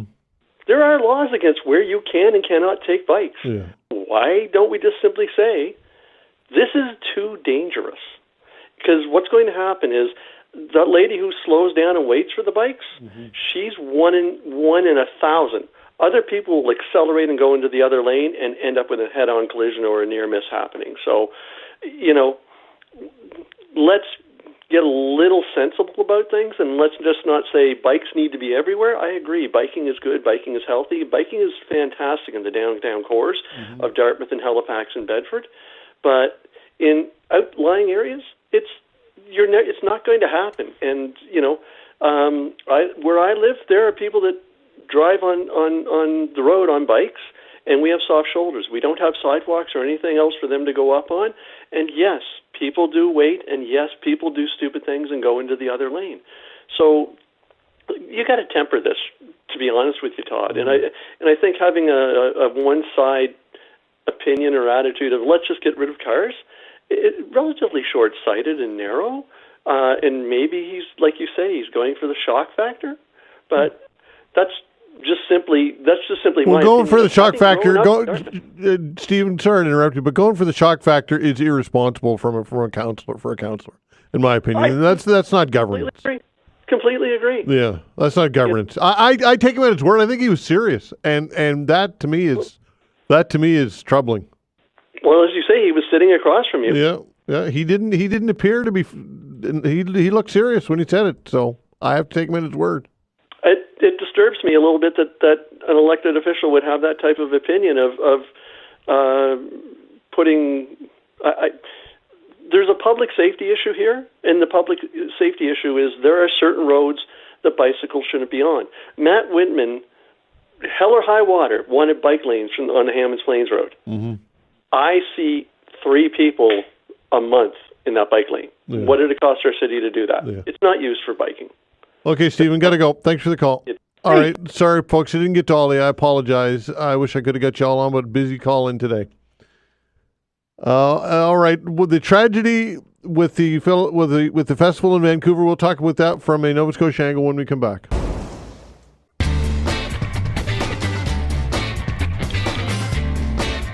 All right, an organizer of a Filipino festival in Vancouver says there are many who will need help to recover from a vehicle after a vehicle tore through their celebration over the weekend.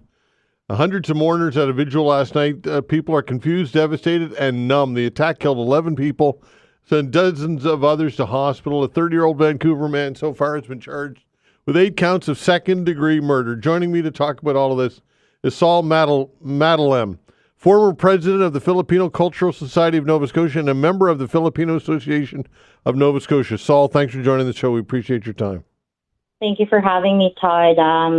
It's quite been a hard couple of days since the weekend, and we do appreciate everybody who's been sending their condolences and their wishes of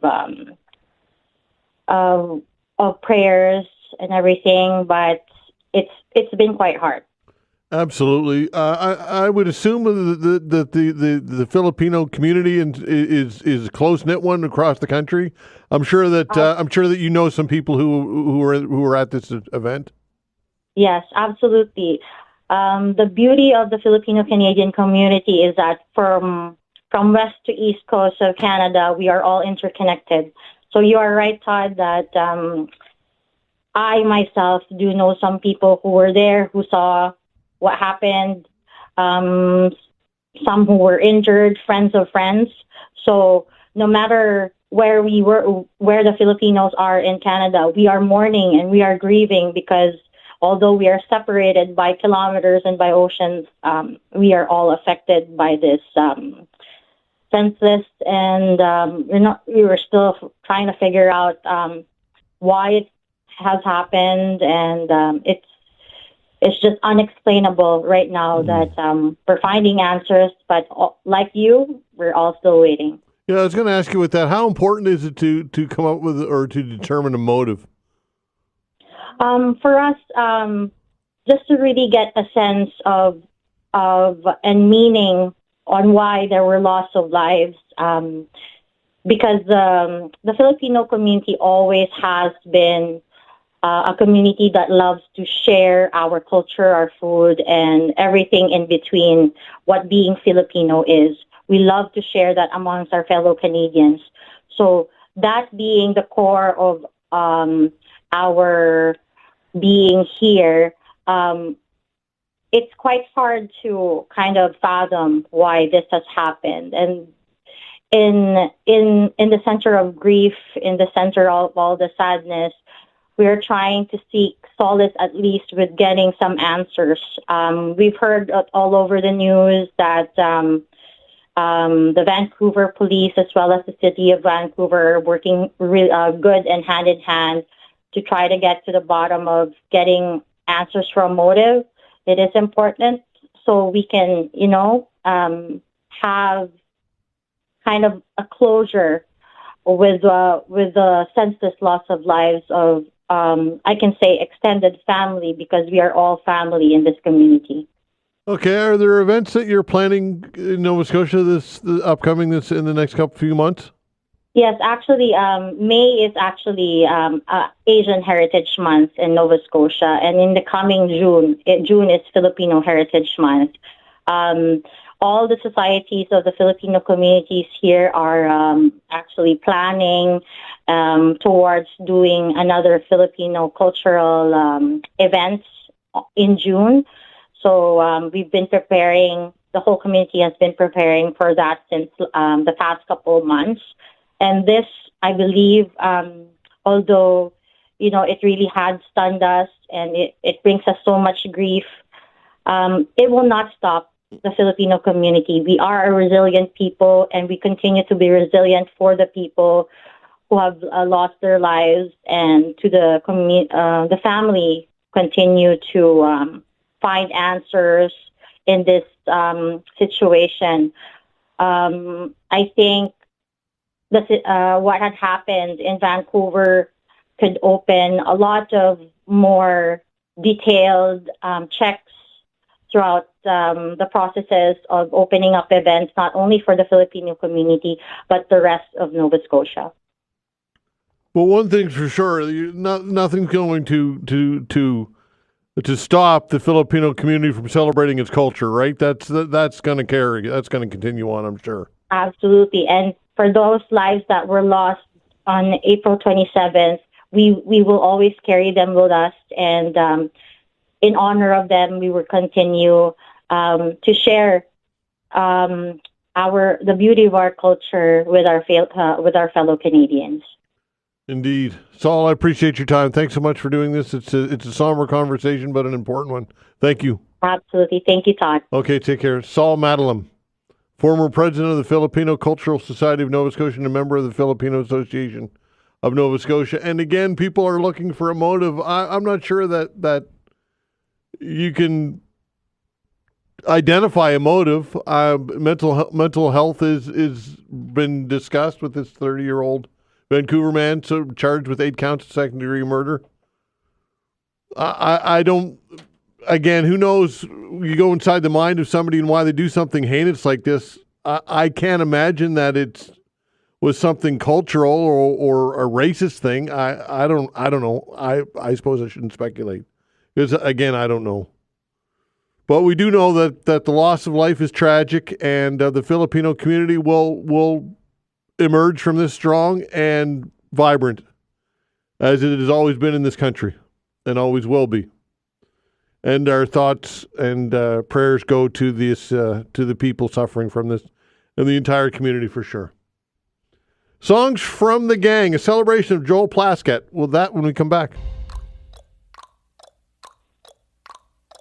Hey, good looking, why the frown? You always look better when it's upside down. You say you got nowhere that you're going to. Can I go nowhere with you? I took the Dartmouth ferry. All right, that is the song written by Joel Plaskett, to one of Nova Scotia's best artists and best musicians, and Joel Plaskett joins me for a chat. Hello, Joel. Hi, Todd. How you doing? I'm doing well. Yourself? I'm just fine, thank you. Yeah. Great. Listen, I want to get to something. I want to get to this album, which is which is great. But first, I wanted to ask you a question. I bought a guitar from a pawn shop in Cole Harbour a couple of years ago, and I was told that it belonged to you. That's not why I bought it, by the way. I bought it because I love the guitar, but I was told that it belonged to you. So I want to clear it up and find out, because I'm telling people this and I want some verification. It's a Mossman Flint Hills old school acoustic guitar. Did you own that? Yeah, I did. It was that old Mossman. Yeah, that was a good guitar. Yeah, you got that. Oh, that's nice to know. All right, so I'm telling people the truth when I tell them that it was yours. Yeah, absolutely. Yeah, those are kind of, you don't see much of those around. I got that in a shop out west at one point, and I had it for a few years, and then eventually let it go to get something else. Yeah, no, I absolutely love it. It's very unique. It's up there with Martin construction, from what I can gather. Right? Oh, I'm glad. That's cool. It's funny. I was thinking about that guitar the other day, going, I wonder if I should have I saw Mossman crossed my mind or something, and I was like, I wonder if I should have let go of that guitar. But I'm glad you got it. All right, good stuff. So I'm not a liar. Now that's verified. And sometime I'll get you in the studio. I'll get you to sign it for me. How's that sound? Yeah, sure. All right, sounds good. All right, let's talk about Songs from the Gang. This is pretty cool stuff. Tell us about this. Well, I mean, it's a album of covers of my tunes. By many friends, actually. Lots of musicians on there that I've known. Some of whom I've worked with, and my manager Sherry Jones. She hatched this record as like a 50th birthday gift, because I turned 50 on the 18th, a week and a bit ago, and and managed to keep it a secret for a year as she got all these people to record these tunes, and everybody, chimed in and everybody wrote a little thing for the liner notes. Anyway, she gave this record to me for my birthday. And launched it, I was like, oh, wow. And then when is this coming out? She's like, on Friday. Wow. So, the whole thing was this sort of grand secret that quite blew my mind, to be honest. It's very moving. A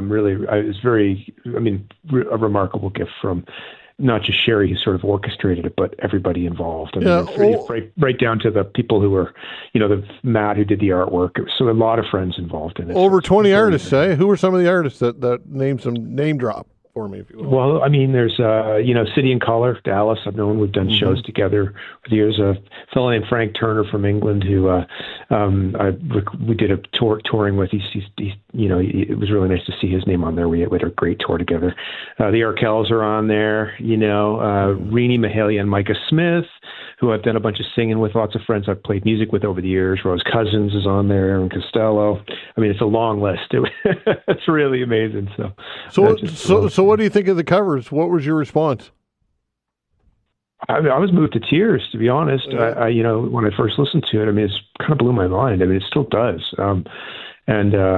There's just a lot of, it's really interesting hearing songs that, I've been singing for years, and also some of which I haven't sung in years. There's some unusual ones grabbed from my catalog, but also just everybody's like phrasing and melodic takes. They change, the little changes that people make, the way you realize, oh, somebody heard it like that. I think I kind of know how it goes, and then I hear someone else's take on it. I go, oh, that's really interesting.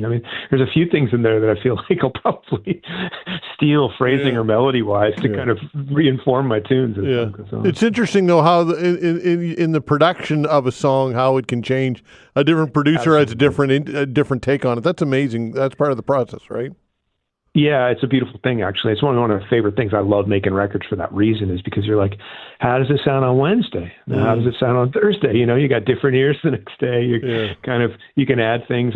So much of the trick is just finding the recipe that feels good, and it sort of changes with everybody's ears, and so it's highly relational, and so when I hear somebody else's recording, it's just like, it's all these other people's energy going into making the tune work for them, and it's thrilling as a writer. I've never really written with the idea that my songs would be covered much. People sing them back to me at the shows, and it's great. I feel like they connect, but I tend to put a lot of kind of peculiarities in the tunes, like specific locations, or the Dartmouth Ferry or something. If I wanted to cover Nowhere with You, then the Dartmouth Ferry might be left on the cutting room floor.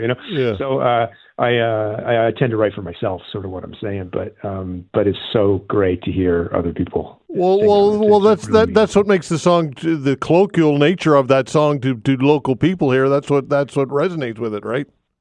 That's sort of what I always feel like the universal's kind of in the particular. That's what I love about Bruce Springsteen. He's writing about Jersey, but he's kind of writing about everywhere too.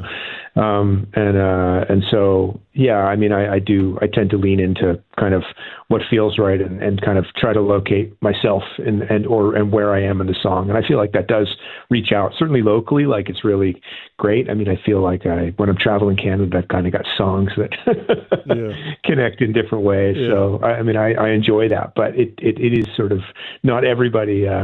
Just hearing other people sing the words back is just really a trip for me. Yeah. Well, it's interesting because when I'm almost 56 years old, but when I grew up, I loved artists from the late 60s, early 70s, and into the 70s, and they were already old then, not old, but they were like Neil Young and these Stephen Stills and the Dead and all these people. They were already 20 years out. So when I hear Joel Plaskett, I think contemporary artist, but you're becoming an elder statesman yourself, right? Well, I know it's weird. It's weird. I just turned 50, and that's I'm okay with it. Nowhere to go but up. But but I do think about like what album was Neil Young on when he was 50? Like you're deep into his career, right? Like it's a weird. Right. It is a weird time traveling thing when you start going right. 1985 is. Is how many years ago? It's 40 years ago. Right. Yeah. I think it's 20 years ago. No, it's 40. 40. That's the difference between 1965 and 1925. Yeah, absolutely. Yeah. You know what I mean? You're like, wait, the world has changed a lot. So it's pretty wild. All right. So how do you I guess evolve as an artist?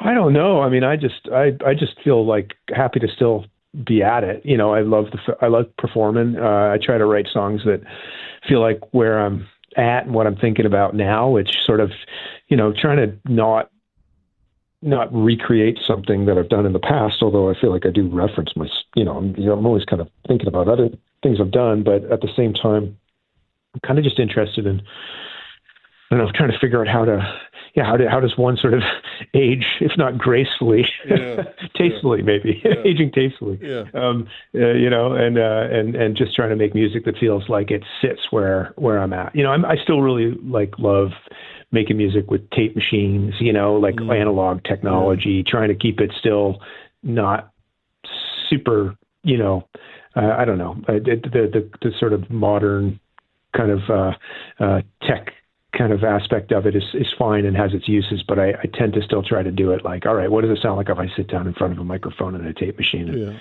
capture it that way, you know? Do you have an engineer that you go to, or do you do a lot of that yourself, or how do you manage that?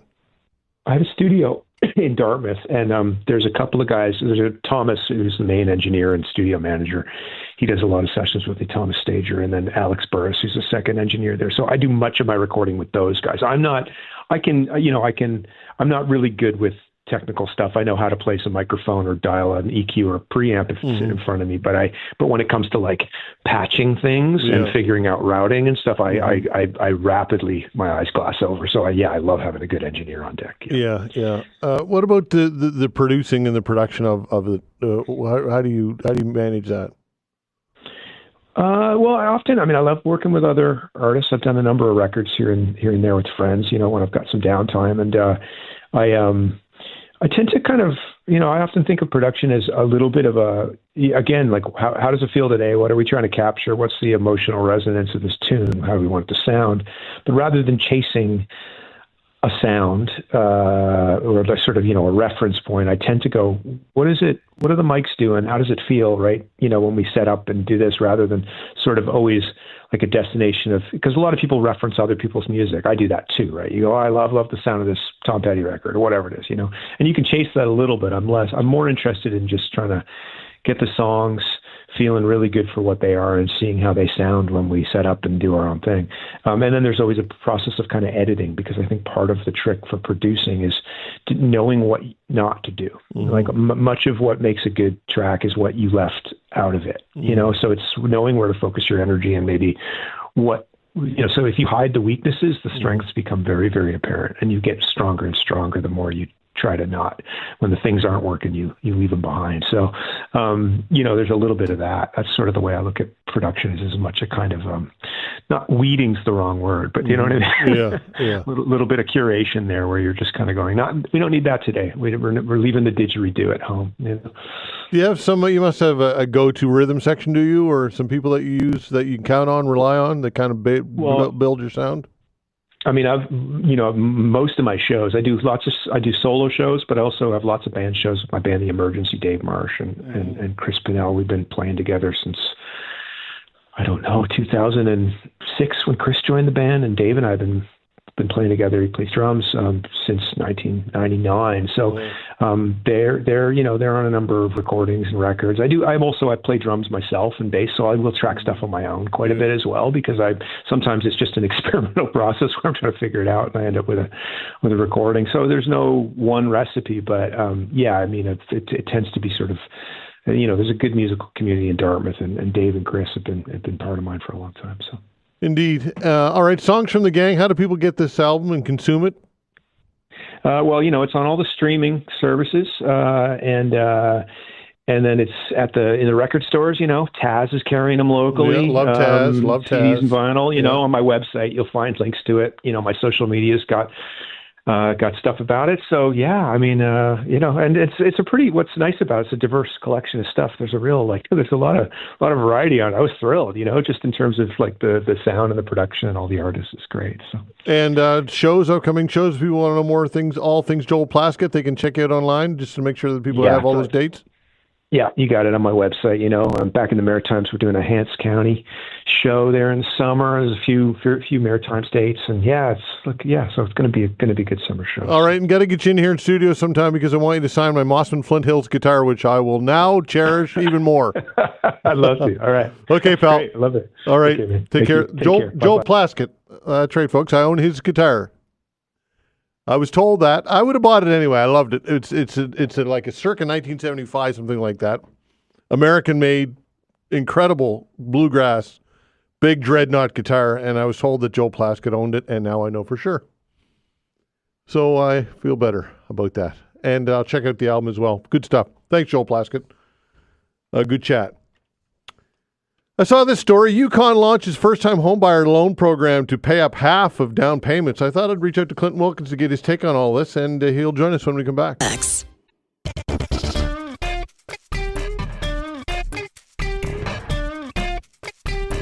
Yukon's government is launching a first-time homebuyer program in the territory that'll see eligible residents receive low-interest loans to help them with down payments. The territory says the Yukon, or First Home program, will give eligible home buyers loans that would cover up to half their down payments on a purchase, and repaying the loan can be deferred until buyer's mortgage has been refinanced or paid off. Joining me to talk about all this is our mortgage guru, Clinton Wilkins. Clinton, hello. Thanks for having me, Todd. Indeed. All right, so what are your thoughts on this type of program, and do we have something similar here? I think these programs are very, very needed across this country. As you know, homeownership is part of the Canadian dream, and housing is really at the forefront of what's going on here across the country. You know, many Canadians are struggling with homeownership, even when we're talking about rentals. And I think any commitment from a provincial or a territorial government for homeownership is really positive. In Nova Scotia, we do have a down payment assistance program where Nova Scotia will actually cover 100% of the down payment for 5% down. There are some requirements that borrowers need to meet, Todd, but it's great for a first-time home buyer. So, for example, they have to have a credit rating of at least 650. They have to have a pre-approval from an approved lender. They need to be a first-time home buyer and household income not to exceed $145,000. In Halifax, for example, it has a cap of $570,000 for a purchase price, which is right around our average purchase price. And other municipalities around the province have a cap of $350,000 and $300,000. So it just enables those first-time home buyers that may have great credit and good income, but just can't seem to get that savings done. It's a great way to get into home ownership. As you know, rent is very, very high. In Halifax, to rent a two-bedroom is around $2,500. So it's prohibitive for borrowers that technically qualify for home ownership, but just can't meet that down payment requirement. I did meet today with Minister Hickey from New Brunswick. He is the Minister of Housing, talking about putting a similar type of product available or the same type of program available in New Brunswick. So we're certainly going to share that information with him. As you know, home ownership is really on the forefront at the provincial levels and municipal levels, and I think a lot of listeners are going to be watching and listening tonight on what happens with this federal election. Right. So when it comes to how many Nova Scotians are taking advantage of this program then? There are a lot of Nova Scotians that are taking advantage of it. Obviously, not everyone qualifies, Todd. But I think that they've expanded the program over the years. They've increased the maximum limit of the purchase price. They've increased the household income. So I think there certainly is an uptick. Obviously, any commitment from the provincial government in terms of homeownership is important, and we need it. And I think I would argue, Todd, that we need even more commitment from our province and other provinces across the country. Okay, so it seems to me that if in fact you qualify for this, it'd be no brainer, right? Why not take advantage of it? How do people know if they would qualify for it or not? Well, the requirements that I mentioned earlier is part of the qualification. But getting a pre-approval from an unbiased mortgage professional, that we can now talk about the down payment assistance program, and we can see if the qualifications are going to work. When we're doing a pre-approval, we talk to borrowers every day about this program. And the way that it works is it's a 10-year interest-free loan. So it's amortized basically like a second mortgage. And then at that 10-year mark, it would be paid off. So no interest, but there is a principal repayment. And we have to put that payment into our debt servicing ratios when we do an approval for our borrower. So the first step is really getting a pre-approval. Mm-hmm. All right. So would utilizing these government programs, is that something that mortgage brokers like yourself would do? 100%. We are running this program every single day. We're doing pre-approvals for borrowers that are looking to get into homeownership, that are looking to take advantage of this down payment assistance program. And we're actually being great advocates of the program as well, Todd. We're talking to consumers that weren't even aware that the province offered such a program to help them. Because oftentimes people come to see us in very early stages of getting ready for homeownership. So we're talking to them and making plans. And obviously, a plan is really important when you're going to enter into something as big as homeownership. So why wouldn't this be better publicized? I think you would think that the government would be out in front of this and get this out and known to people. I think the province certainly could pump out more communication, especially around housing. As you know, Todd, this is a hot topic. I think the province has had a program like this in different kind of iterations on and off for years. I think they really rely on mortgage brokers to be able to pump out this information. And obviously we do in our office. We're all trained on how to proceed with these types of transactions. But I agree with you. I think there is sometimes a gap in the communication, and that might be intentional from the province because they have a limited amount of money that they can work with for this program. We have had situations before where they have run out of money and they've had to pause it in different municipalities because they have different funds earmarked for different areas of the province. Okay, what are some other ways that people can borrow a down payment? So, number one is really the bank of mother and father. That's the number one way that we see borrowers getting into homeownership. And Todd, it would surprise you, but we see many borrowers that are getting gifts, even to the tune of like six figures. We're seeing $100,000 gifts these days. And the way that I think parents, their kind of perception has changed. A lot of these gifts are really being done because they say, hey, if my kid can't get into homeownership now, they may never be able to get into it. So I think there's some urgency there. The other one, which is really great, is borrowing from your RRSP. That is tax-free as a first-time home buyer, or if you haven't used the program for several years and you've gone through a divorce, you can use that program again. So that's a really great one. And we see, those are kind of the top two that we see. It's gifted down or borrowed from the RRSP. Obviously, there's lots of ways to make a down payment. You can actually borrow it from an unsecured line of credit if you want, as long as you can afford to debt service that. Right. And there are credit union partners in the province that are also doing cashback mortgages to be able to cover that down payment as well. Okay, so it seems to me though, if instead of using my RRSP, if I could get a government program, that would be more advantageous for me, would it not? Or what's your take on that? Well, we need to remember that this Nova Scotia Down Payment Assistance Program is also a loan, Todd. You have to pay it back. Right. So it really will depend on the tolerance in terms of payments. And through this program, there can be verification of assets as well. So I think some borrowers may not qualify for this down payment assistance program if they actually have the funds available to make a traditional down payment. So I think that's something to be cognizant of as well. And now, obviously, we want to get as many homeowners into homeownership as possible. And I think this is a commitment from the province of Nova Scotia to help these first-time home buyers, get into the market. Okay, you mentioned homeownership and the fact that some people are concerned that it is becoming out of reach for some, and some would say that it's becoming a generational thing. How concerned are you that this problem is going to get worse over time? The demand is very high, Todd. So I don't know if it's getting that homeownership, the dream is softening. It's not. I think it is challenging for some. Think about it. If the average house prices increase, but the average incomes have not paced at the same level, it is becoming more challenging for some borrowers. But the Canadian Mortgage and Housing Corporation and the other insurers have now, as we said from last year, extended the amortization, which is helping more borrowers qualify for a mortgage. So for any borrower buying a new construction property, they can get a 30-year amortization. And for all first-time home buyers, they can now get a 30-year amortization. And I heard a stat from Sagen, which is one of the three insurers, that almost 50% of applications that they've seen since this change went into effect, Todd, would not have qualified if they didn't have a 30-year amortization.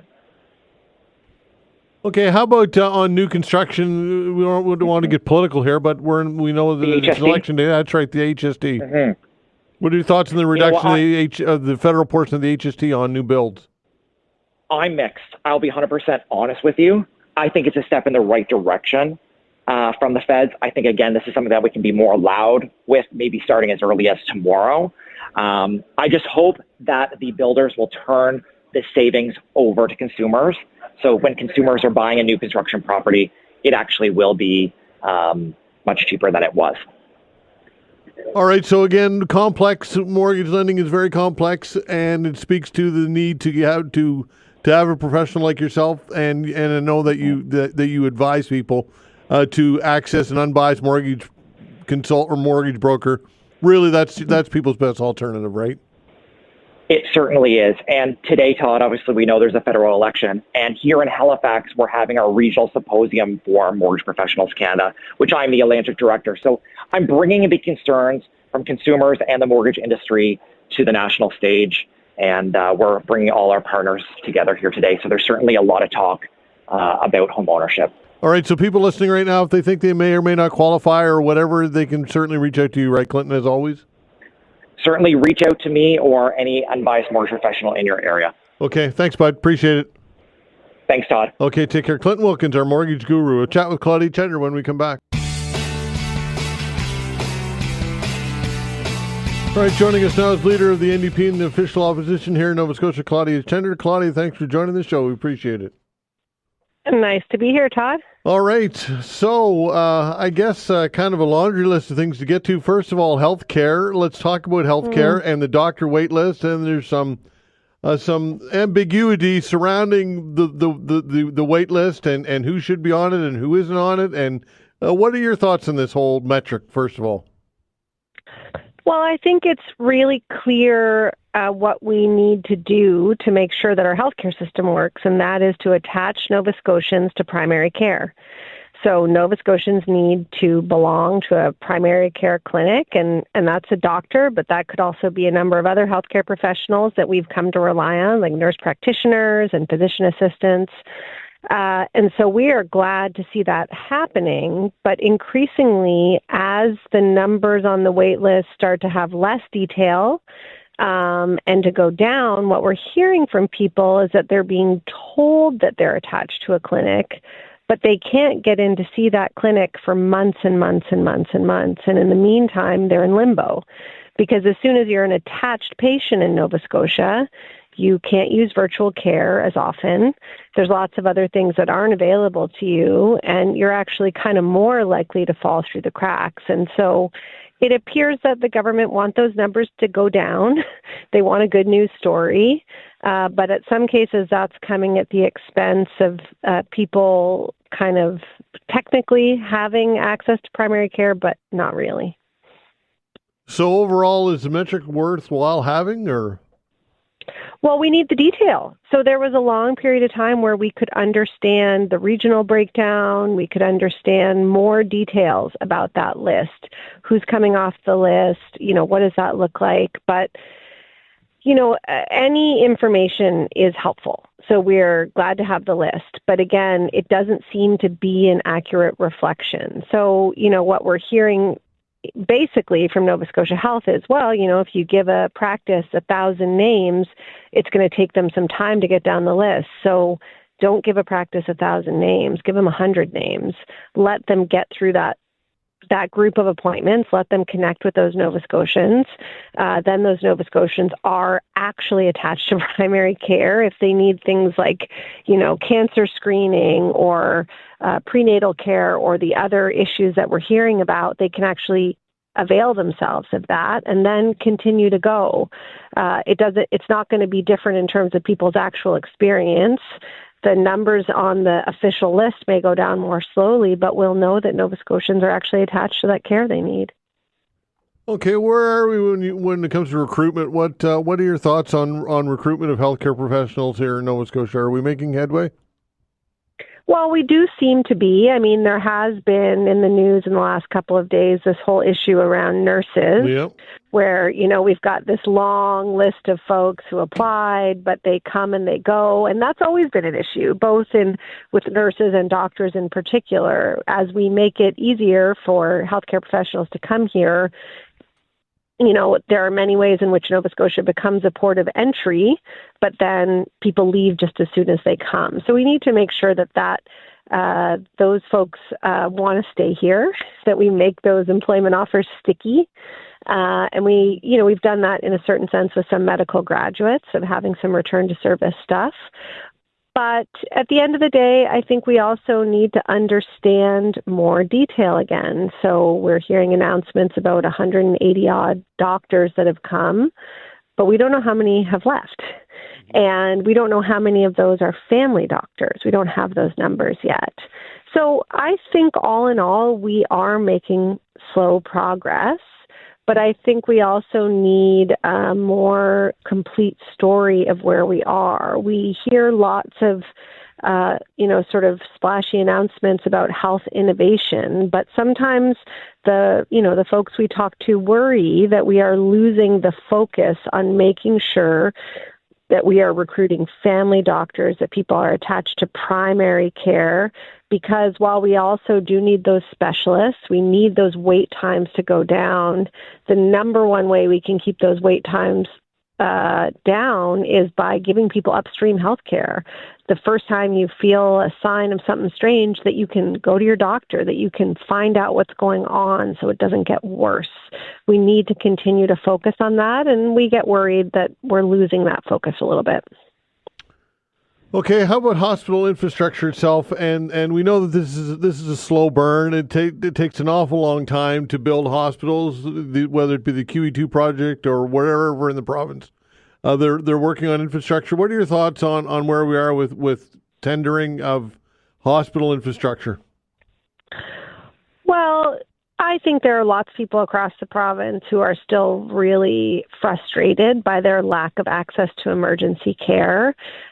We know that many, rural and community hospitals those emergency options remain closed as much as they're open. Here in Halifax, it is great to see finally some progress being made on the QE2 redevelopment.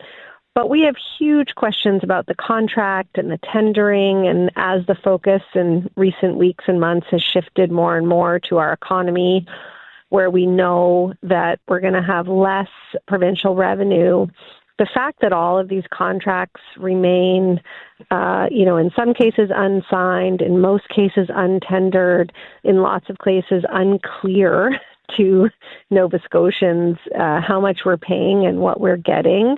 I think that transparency is sorely needed. And we need to make sure that no matter where you live in Nova Scotia, you have access to that emergency care. And, we are lucky that we're building more hospital infrastructure here, and hopefully that will mean more beds, but we're not sure that that's going to be the case. So, I'm hopeful that the Auditor General will continue to keep an eye on this. Certainly will continue to keep an eye on it. And in the meantime, we still have a long way to go on healthcare for sure. Yeah, for sure. When it comes to licensing and licensing agencies, whether it be for nurses or doctors or whatever, do you think that we're making progress when it comes to making adjustments to that process, especially in light of the fact that there could be many American, I don't know many, but some American healthcare professionals looking to move to Canada for political reasons? What are your thoughts on this? Well, I think we are making progress, and this began a few years ago, actually. So this has sort of been a precursor to the interprovincial international mobility that we're talking about now. But we need to make sure, again, that we're not just recruiting people, but we're keeping people. So absolutely, we are seeing a swell of interest from south of the border, which makes sense for sure. But we need to make sure that we are giving people good, safe places to work. healthy places to work. One of the things that we're really looking forward to is, we have pushed for a long time for a provincial travel nursing program so that we're not just recruiting contract nurses who get paid more but have fewer job protections for our hospitals and other healthcare settings, but that we can actually recruit people into potentially more flexible work arrangements, that we can deploy those resources where we need them. So we have a labor force issue in healthcare for sure, and we still have a long way to go. I think the licensing is catching up. We have had great licensing here. Our colleges are well respected. They've had a lot to say about legislation in the last few years that has attempted to sort of liberalize and speed up a lot of that, but they're working closely with government, and I have a lot of faith in those folks, those professionals, to make sure that we're licensing people who are excellent at what they do, who have the highest educational standards, but can help to fill some of those gaps. And, of course, long-term care beds. This is a huge part of the issue, and talk about infrastructure as well. But this is something that I don't think gets enough attention. What are your thoughts? Yeah, I think we continue to need more of that. We continue to need more long-term care beds. We continue to need more palliative care. I know that there's a push here in Dartmouth for Dartmouth Hospice so that we can give some folks alternative spaces to be at end of life. We need more home care. We need more attention to getting folks the support that they need in their homes. There's a lot that seniors and older folks need in our communities that we're still catching up to. So that continues to be a focus. I think we are making a little bit of progress, but certainly we need to make sure that people can live their lives out with dignity, especially when they've worked so hard and given so much. Indeed. Claudia, appreciate your time. Thanks so much, and we'll do it again. Thanks, Todd. Okay, all right. Bye. Take care. Claudia Chender, leader of the NDP and leader of the official opposition here in Nova Scotia. I'd like to thank Vanessa Van Ness on the other side of the glass of the control board, doing a fine job as always. Don't forget, folks, we will have full election coverage tomorrow, including Steve Murphy will join the show from 10:30 to 11.